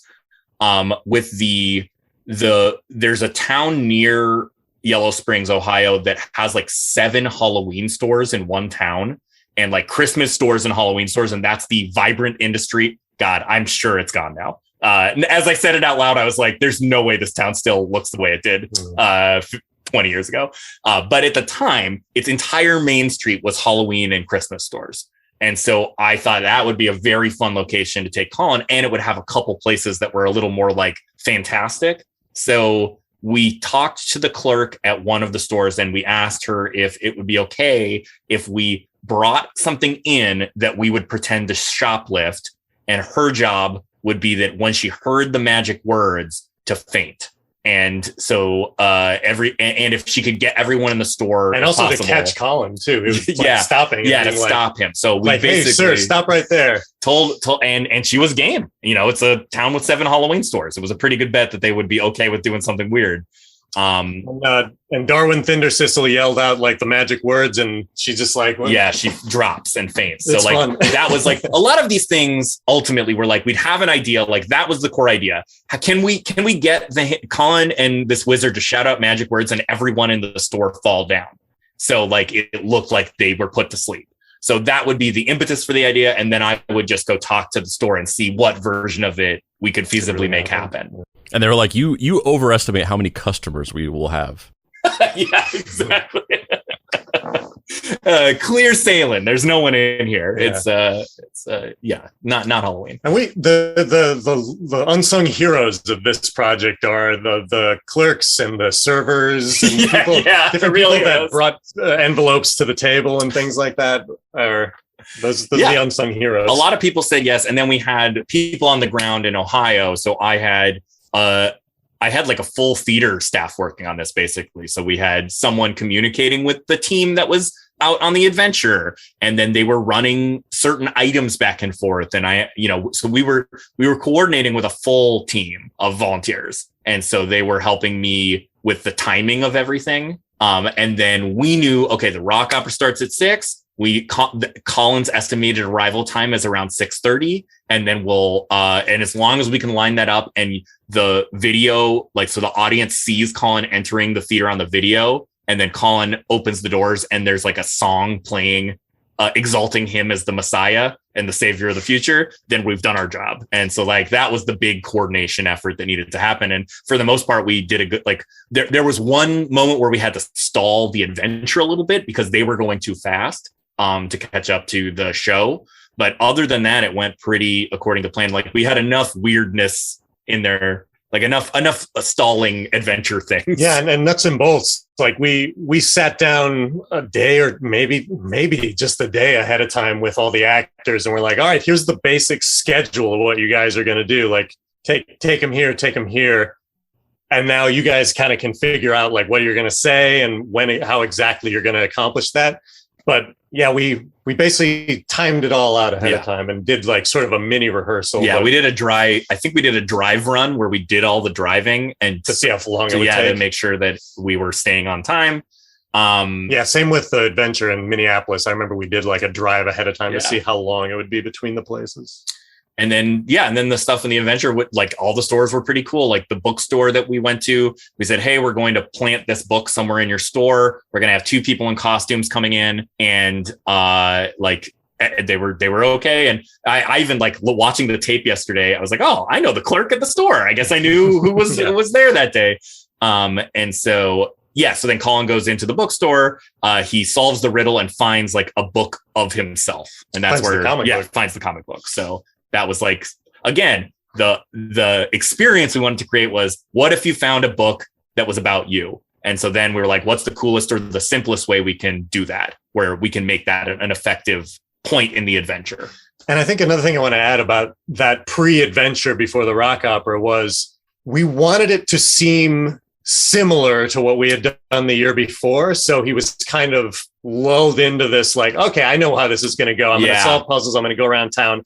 And then the shift where he's being ushered into on stage with a crowd. We wanted it to be like this huge surprise. So he had this expectation that was subverted. Yeah. It was a lot of like, and this was before I had spent a ton of time doing like comedy training, but it's a lot of shit that really lines up with like set an expectation and subvert it. And like, a lot of these very as old as time kind of mechanics that I think we kind of discovered organically. So. And then all the people he met during the day, the World Warriors, come back in the play and fight me. So it all sort of wraps together. Yeah, we wanted it to feel like a Final Fantasy kind of Conan 2. Get the World Warriors together, who all have like very specific, disparate skills that can then be used in as like a cohesive attack on the last enemy. Yeah. Which one of you was Grace Jones? That's the real question. Yeah, got it. All of us, if we're being honest, all of us are Grace Jones. When we've talked about doing other projects similar to this, one of the things we always hit on is I forgot the Maniac Mansion. Yeah, you can talk about that. Yeah. Oh yeah, the multiple people coming together with their own skills, basically. So we wanted in our next project to get like 3 people together. One of them, maybe one of them's a good accountant. Maybe one of them's a good carpenter. Maybe one of them archer.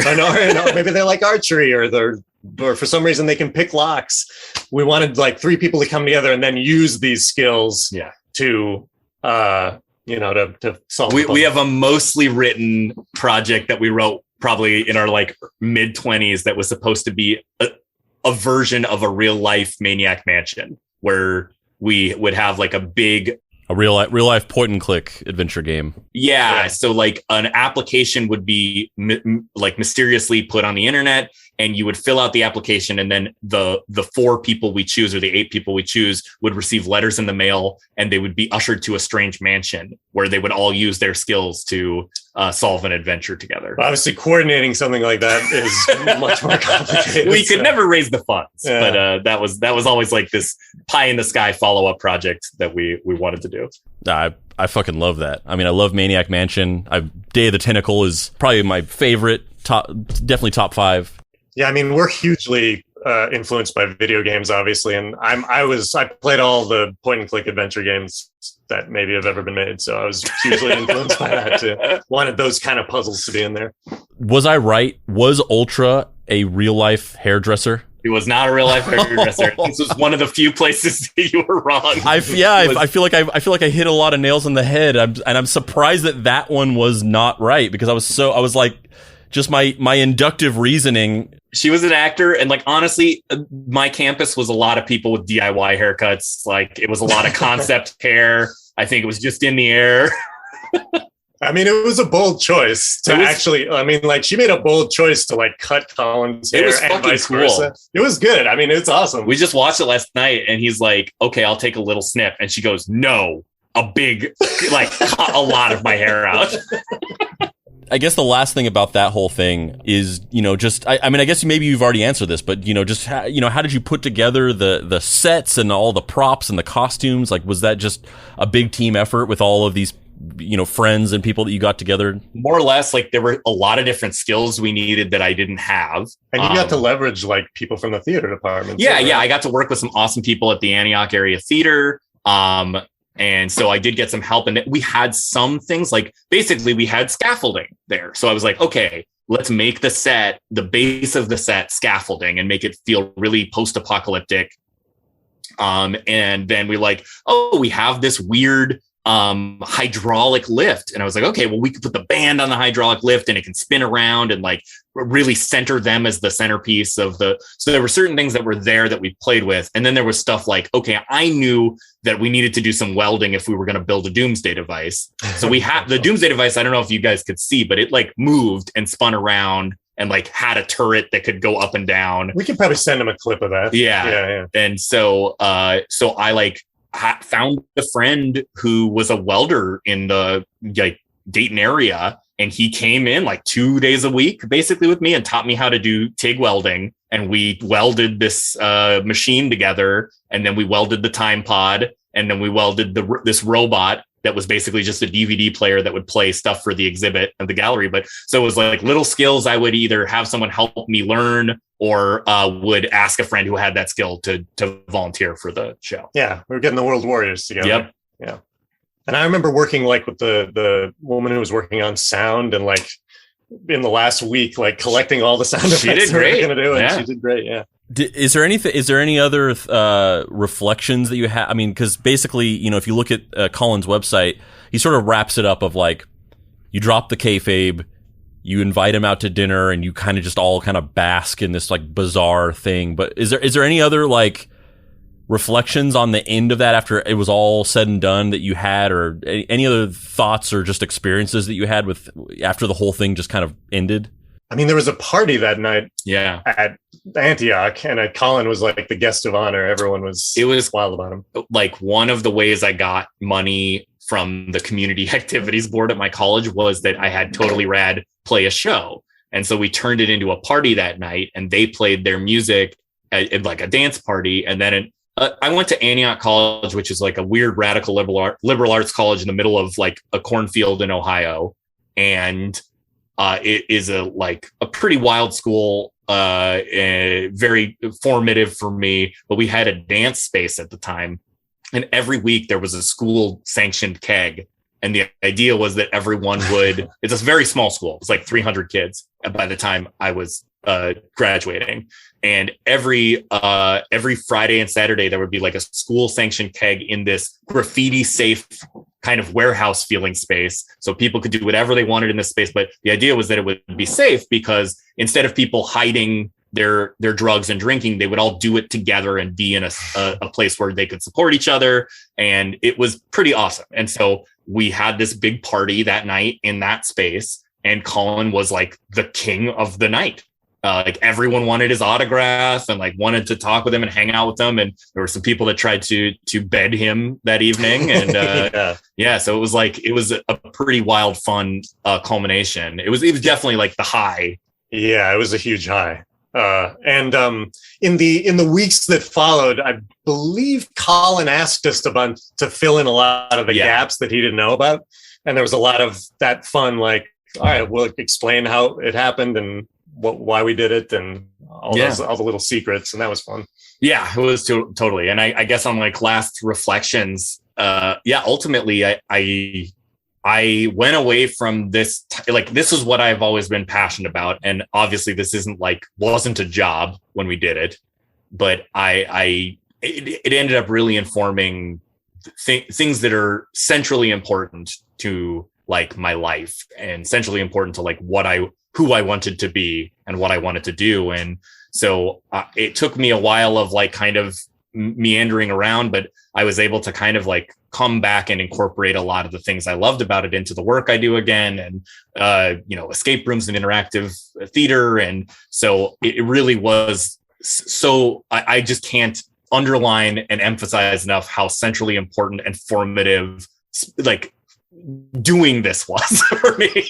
Like, and you it mentioned, really, mentioned in the podcast too, and we're right. Like Dylan did take this sort of, like you were just saying, Dylan took this and continued sort of in that direction with a lot of the work you've done. Yeah, I mean, I definitely took some left turns and spent a lot of time in bars serving and doing bullshit. And then I got into like promotional tours. I did a lot of fucking marketing tours where I was the MC for like PlayStation's video game tournaments and did a lot of stuff and said yes to basically everything in my 20s, and then was able to kind of find my way back to doing it creatively again. And I turned it into basically, what I did in those years was I worked for video game companies in Los Angeles doing marketing for them. And it always was, this project was always an influence when I was thinking about like, how do we get the kids to like this game? And so it was still always there. I didn't go into the same stuff, but I mean, it's just like, it helped build my philosophy and outlook. So like a lot of the things that I still think about when I'm looking at design or game design or experience design is like, okay, thinking like a lot of those philosophies were formed in the forge of Velocity Gnome. Yeah. So like we talked a little bit about like, okay, what's the thing you want to get accomplished? What's the experience you want to happen that's central to this? And then how do you create a satisfying story around that? And, obviously we did not succeed all the time in this project, but that wasn't the point, and I think the education I got through it has really rippled through everything from comedy and theater and escape rooms and all the stuff that I've done. So it really had a profound effect on me. I'd like to make an escape room. Let's do it. Yeah. How often do you think about this? That's a good question. It's not like a daily reflection. I think when I'm taking stock creatively, like we talked about it a little bit earlier, but there is a little person on my shoulder who sometimes gets in my head that like, this is definitely your peak. Like this is going to be the thing that defines your creative legacy. And so I think about it in those moments. I think about it in friendships. I think about it when I hang out with Joe, for certainly sure. When I hang out with Dylan and Colin, but I would say I reflect on it. There's something that reminds me about it monthly for sure. Yeah, I'd say that's accurate for me too. And it's just one of those things that, like Dylan said, I look back at it as one of the probably the best thing I've ever been a part of, and that means a lot. So I often look back at it and think like, okay, should I just be doing more of this, or should I? How do I? It was such a great experience. How do I bring that into my life now? So yeah, I think about it every now and then, especially when.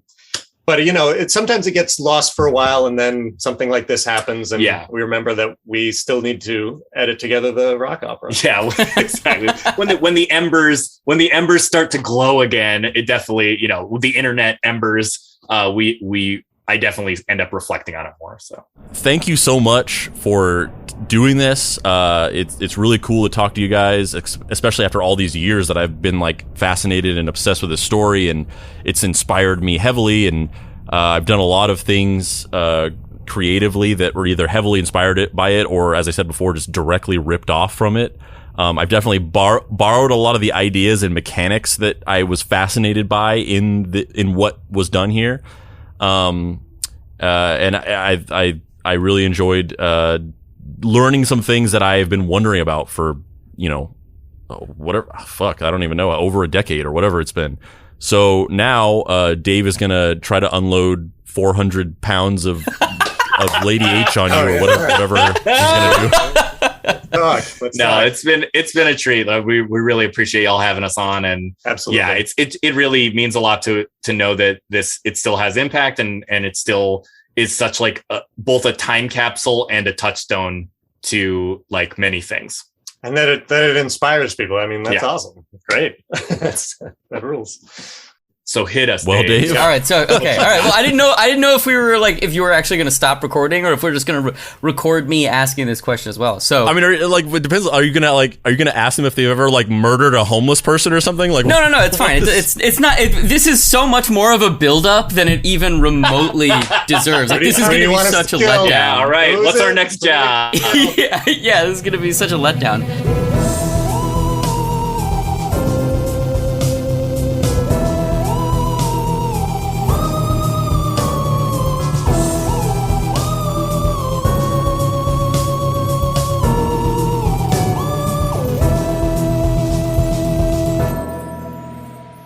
Ladies and gentlemen, junior sleuths of the Mystery Treehouse Investigation Agency, meme chefs of the Deep Cuts Podcast Facebook group, and any other listeners of this fine podcast, it is time for, once again, another Pizza Paparizza, Memerizza Celebrizza. Oh man, this one's great. We got some fresh ones right out of the oven from our Pizza Paparizza meme chefs. I'm into this. So let's start off with another kind of meta self-referential meme here. This one is from listener Nicholas Shapka, which they will, according to this meme, will greatly enjoy me saying that. So the meme we got here from Nicholas is the meme 4-panel meme of the episode of SpongeBob whenever Sandy invites SpongeBob to visit him or her in her little like dome bubble where there's no water, and he's trying to pretend like he's fine with it, but he's drying up because there's no water and he's freaking out. And so it's like him slowly just like puckering up and getting drier and drier, and he's sitting at a table, he's drying up, and he's looking at a pitcher of water to drink. And the dried up SpongeBob says me, so it's Nicholas saying it's him. And the pitcher of water says, submitting a meme just for the potential validation of it getting rated highly by 2 regular people on the internet I'll never meet. I take high offense to being called a regular person on the internet. So it's already a strike. And then the next panel, he's getting even drier. He says, I don't need it. An even closer close up on SpongeBob, super dry. He's saying, I don't need it. And then the final panel, he's screaming, and it says, remembering the brief and fleeting high from having it happen the first time. And then he's screaming, I need it. I'm going to go, I laughed when I saw this one. This is really solid. I'm going to go 7 pizzas. Yeah. I mean, I'm on board with you. I'm going to have to say 6.5. Only because they called you a regular person. Just regular people on the internet. The next one's also from Nicholas. I love this one. So it's a picture of, I don't remember what her name is, something in Mean Girls. I don't even remember what her real name is. What the fuck is her name? I don't know. The main girl and the main evil girl. The main mean girl, which I do know this actress's name, and I'm just blanking on it right now. But it's a picture of her, and if you don't know, in Mean Girls, there's a moment in the movie towards the end, which is notoriously kind of shocking and out of nowhere, where she gets hit by a bus, hit by a school bus, and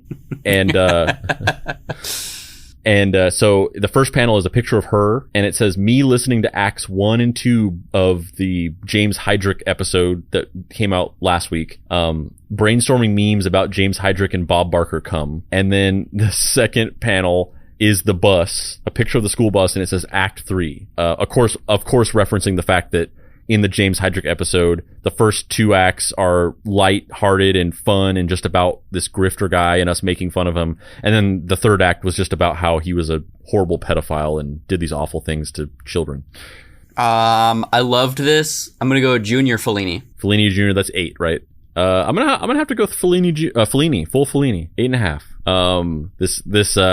The God damn it! God damn it! The Stop the Steal organizers are going to be reignited in their anger this week because we got another Papa Pricey original here. So this meme is the increasingly enlightened meme, where every panel is like your brain is even more enlightened until you achieve ultimate enlightenment. The first one, when it's just a regular small brain, it says, talking about Bob Barker's cum because it's funny. The second panel, where your brain is lighting up, you're smarter, it's a full brain. It says, talking about Bob Barker's cum because it's getting a rise out of Dave, which makes it funnier. The third one, which is like brain just super bright with like neurons firing, just like achieving enlightenment, says, talking about Bob Barker's cum because you really need to give the listener enough goofy comedy to counteract how dark the episode is about to become. Of course, referencing the previous thing I mentioned, that Act 3 got really dark.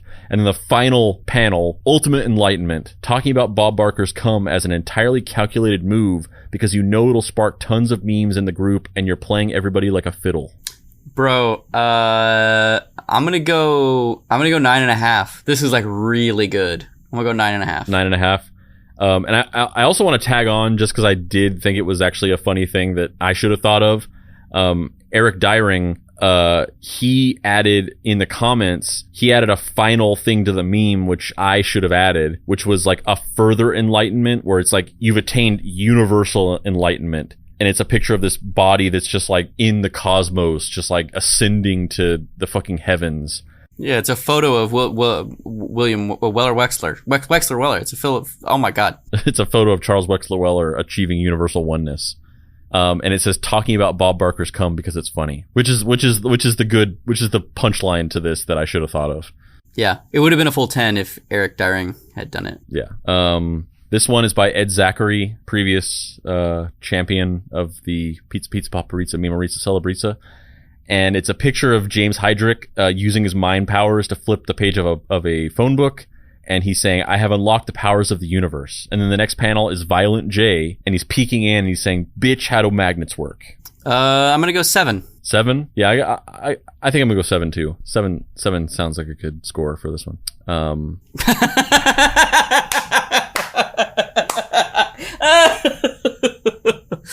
Old dirty Mikey Lindquist, you've outdone yourself. And it is a picture of a wrestler that is about to body slam another wrestler. He's flying through the air. The wrestler on the ground that's looking up at him is like screaming in fear that he's about to be pummeled. And the screaming in fear wrestler on the ground, the text on him says, an interesting and idiosyncratic topic. And then the wrestler that's about to body slam him, the text on him says kayfabe. Fucking 10. 10 for this one? Oh man, I love it. 10. I'm gonna go Mickey Rourke. Sounds good. 9.5. Oh wait, Mickey Rourke is 9.5? I thought Mickey Rourke was 9 for some reason. Is 9.5? No, not Elijah Wood is 9. Oh right, Elijah Wood is 9. Mickey Rourke's 9.5. Okay, cool. I got it. This one is another Ed Zachary original. It's the Chiquita banana logo, but the face of the Chiquita banana woman or whatever has been replaced by James Heydrich. And then letters have been removed or changed in Chiquita for it to say cheetah, like cheater. Yeah, I'm going to go Fellini Jr., 8. I love this. Fellini Jr. Yeah, this is like this doesn't have like the complexity, but it's like, it's simple and clever and to the point. Yeah, this is like a power chord of meme. It's just clean, tasty. You like it. It's Fellini for me, 8.5. This one's oh my God. Another one from Michael Lindquist. It's the astronaut meme where there's an astronaut looking at a planet and then there's an astronaut behind them pointing a gun at them. And so the astronaut looking at the planet, he has a picture of Andrew WK's face over him. And then the planet has a different picture of Andrew WK's face over it. And then the astronaut with the gun has yet another picture of Andrew WK's face over it. But the three pictures are all like from his various stages where he looks different. You know, there's this whole conspiracy theory that he's played by different actors, which in reality, it's because he's like gone through like physical transformation throughout his life where he gets like really bulked up and then he loses weight and he gets really skinny. And so he's like looked wildly different at various stages of his life. And so people think that he's different people, but in reality, he just like plays with his own physicality to like trick people into thinking that he's a different person. So the astronaut looking at the planet is saying that's a different person, and then the astronaut behind him pointing the gun says always has been. I'm gonna go 7.5, 8, 7.5, 7.5, 7.5. This one's a 6.5 for me. Oh my god. This is from Michael Lindquist. It's a meme where it's like showing the scene from Scanners where Michael Ironside makes the guy's head explode. Just that iconic scene. So I think you are Michael Ironside and I'm the other guy. No, yeah, I'm Michael Ironside and you're the head explodey guy. Yeah, so I'm like, Dave, do you want to see my psychic powers? And then you say, fuck yes. And then I say, heads up, I'm practicing gung fu. And then you say, you think I'm gonna say no? And then my head explodes. This is great. This is fucking great. This is fucking great. It's so fucking insane. It's like, what is this? What is happening? I'm gonna go Fellini, 8.5. I know what this is referencing, and even I'm just like, what the fuck are you saying? 8.5. Yeah, sure. 8.5. Fellini. This is Michael Lindquist, another scene from Scanners. Michael Ironside using his powers to set someone on fire. The text over Michael Ironside says James Heydrich, and the text over the guy who's being burst into flames says Bob Barker. 7. Yeah, I'm gonna go 6 on this one. I kind of feel like it should have been the other way around. Oh yeah, it definitely should have been the other way around. Yeah, I amend that. Like it should have been Bob Barker like exploding James Heydrich, but the fire is standing in for his cum. Yes. God fucking damn it. This one's from, I think, first time Pizza Paparizza Memorizza Celebrizza entrant Daniel McCrory. Has he done memes before? I don't remember. I don't think so. I don't remember. Now that I'm saying his name, I feel like I remember saying his name before, which I wouldn't have done unless it was on this. So I think maybe he did have entries before, but they just didn't win. So it's that picture that you've seen a million times from South Park. I haven't watched South Park since like the late 90s, so I never actually understand these references. But I'm very familiar with the images. You know, you have that one of that guy in a wheelchair in his basement on his computer that's like standing in for like a neckbeard nerd guy who's always like saying something like sexist or terrible or whatever. And then there's this one, which is, I think it's Stan's dad. And he's like sitting at a computer, his pants are pulled down, and there's just like cum everywhere, all over him, all over the walls, all over the computer. I don't know what the context of this scene is, but the text on it just says it was Bob Barker. I'm giving this a 1 because I just hate that we're here. I hate that this is happening. So 1 pizza. I'm gonna give it 5. We gotta see this one first. No, not that one. Oh my god, I forgot about that one. We have to see this one first. So this is from Aaron Dockery, and this is in response to did we look at this one last time? I don't remember. I think we did. Did we? Oh, god damn it. Now it's like we've done so many of these, it's a blur now, and I don't actually remember if we've done this before. I think we haven't. Okay, I'm gonna say we haven't. So this is Aaron Dockery. This is a meme in reference to the fact that I won the previous Pizza Paparizza Memorizza Celebrizza #Pizza Paparizza Gate. So it's a picture of I'm pretty sure it's a picture of Obama giving whatever the fuck our current president's name is, Joe Biden. He's giving Joe Biden a medal at a ceremony. And I think in this photo, like the original photo, it's like Joe Biden is like crying and he's looking like so proud, and it got turned into a meme. So in this one though, it's my face has been put onto both people. So I'm giving myself a medal. And this is in reference to the fact that I won. I gave myself the prize for the Pizza Paparizza Memorizza Celebrizza. I'm going to go 6. 6? Yeah. You've just gone full German judge. You're so cynical now. I mean, it's really funny. It's just, yeah, I'm gonna go 6. I don't know. It's because the ones coming up are so good, and I had forgotten how good they were, and we just saw them when you click through. So now I'm spoiled. It's funny. It's really funny. I'm sorry, Aaron Dockery. It's really funny, but I'm jaded and dead inside right now. So it's a 6. I'm gonna go 7 on this one. You gave me that shit. Yours is just 1 higher.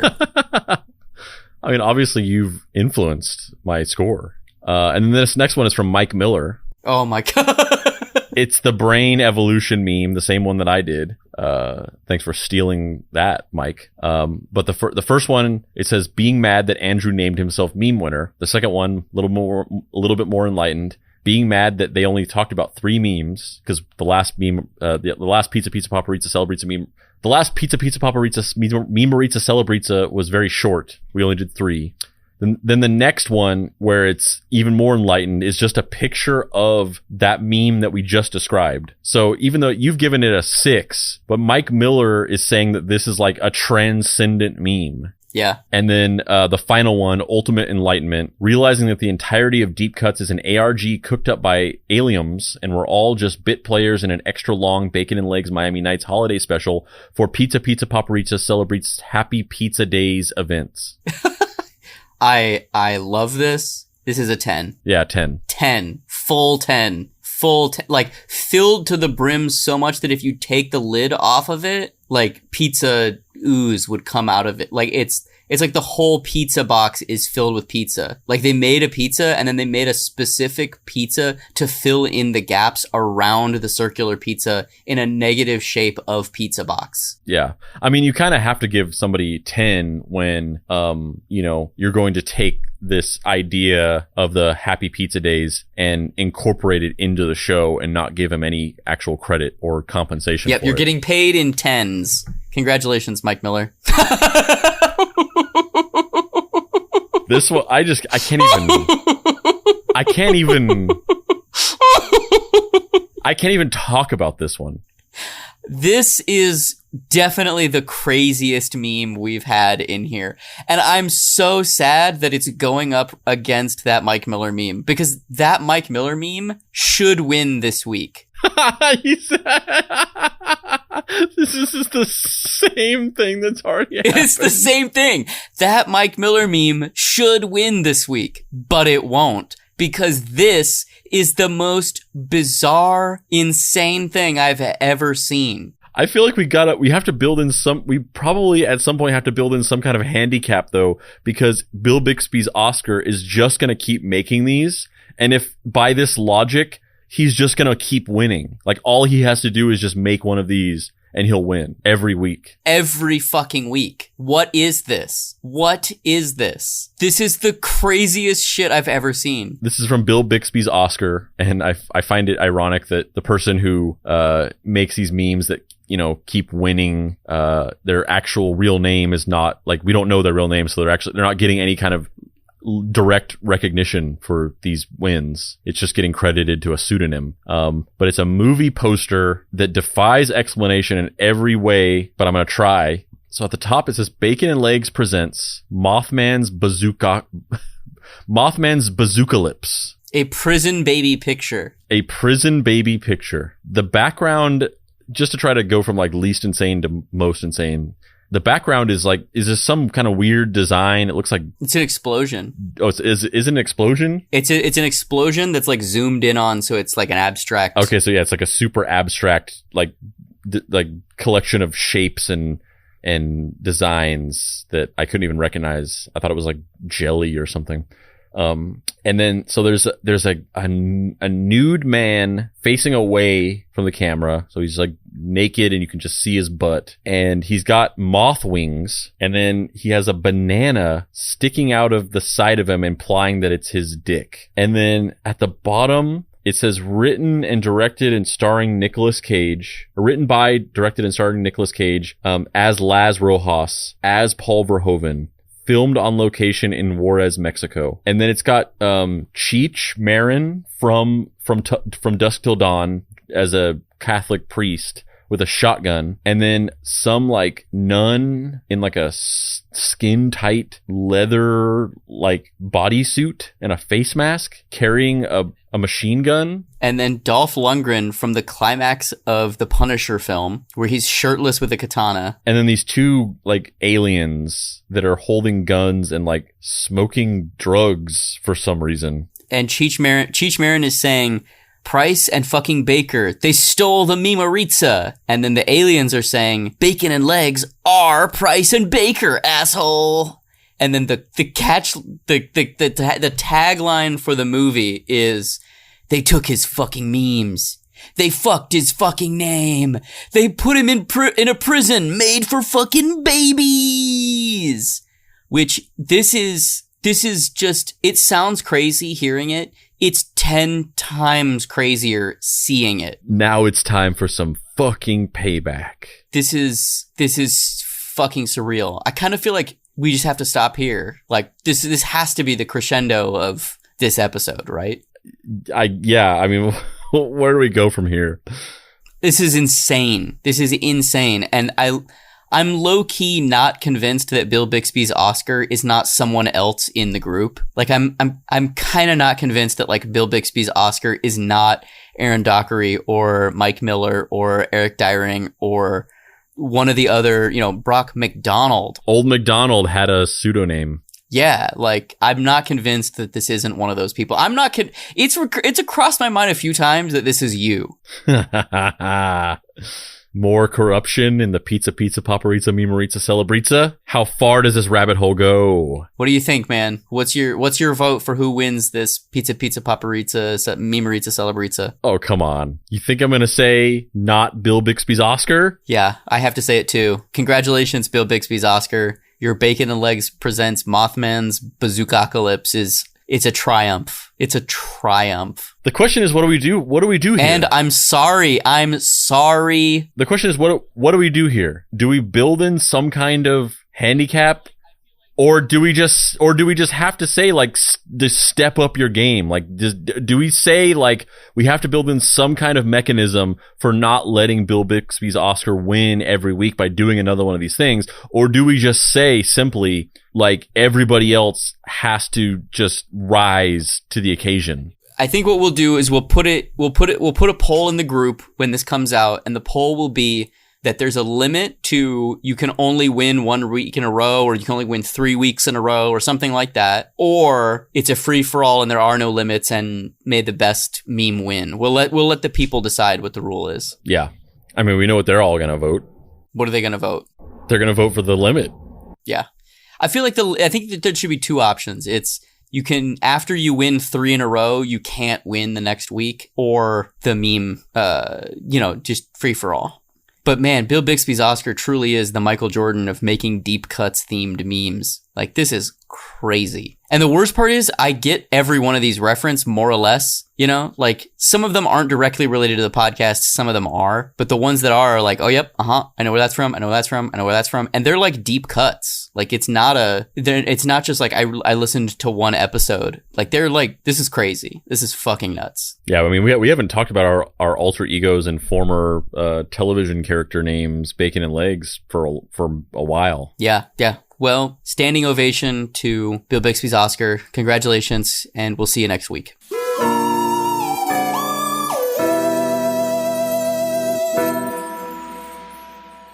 Deep Cuts is a production by Boy Genius Media. If you'd like to find this show and others like it, please visit boygeniusmedia.com or deepcutspod.com. If you want to join in on post-episode discussions, please join the Deep Cuts Podcast Facebook group. Finally, subscribe to our YouTube channel for additional video content.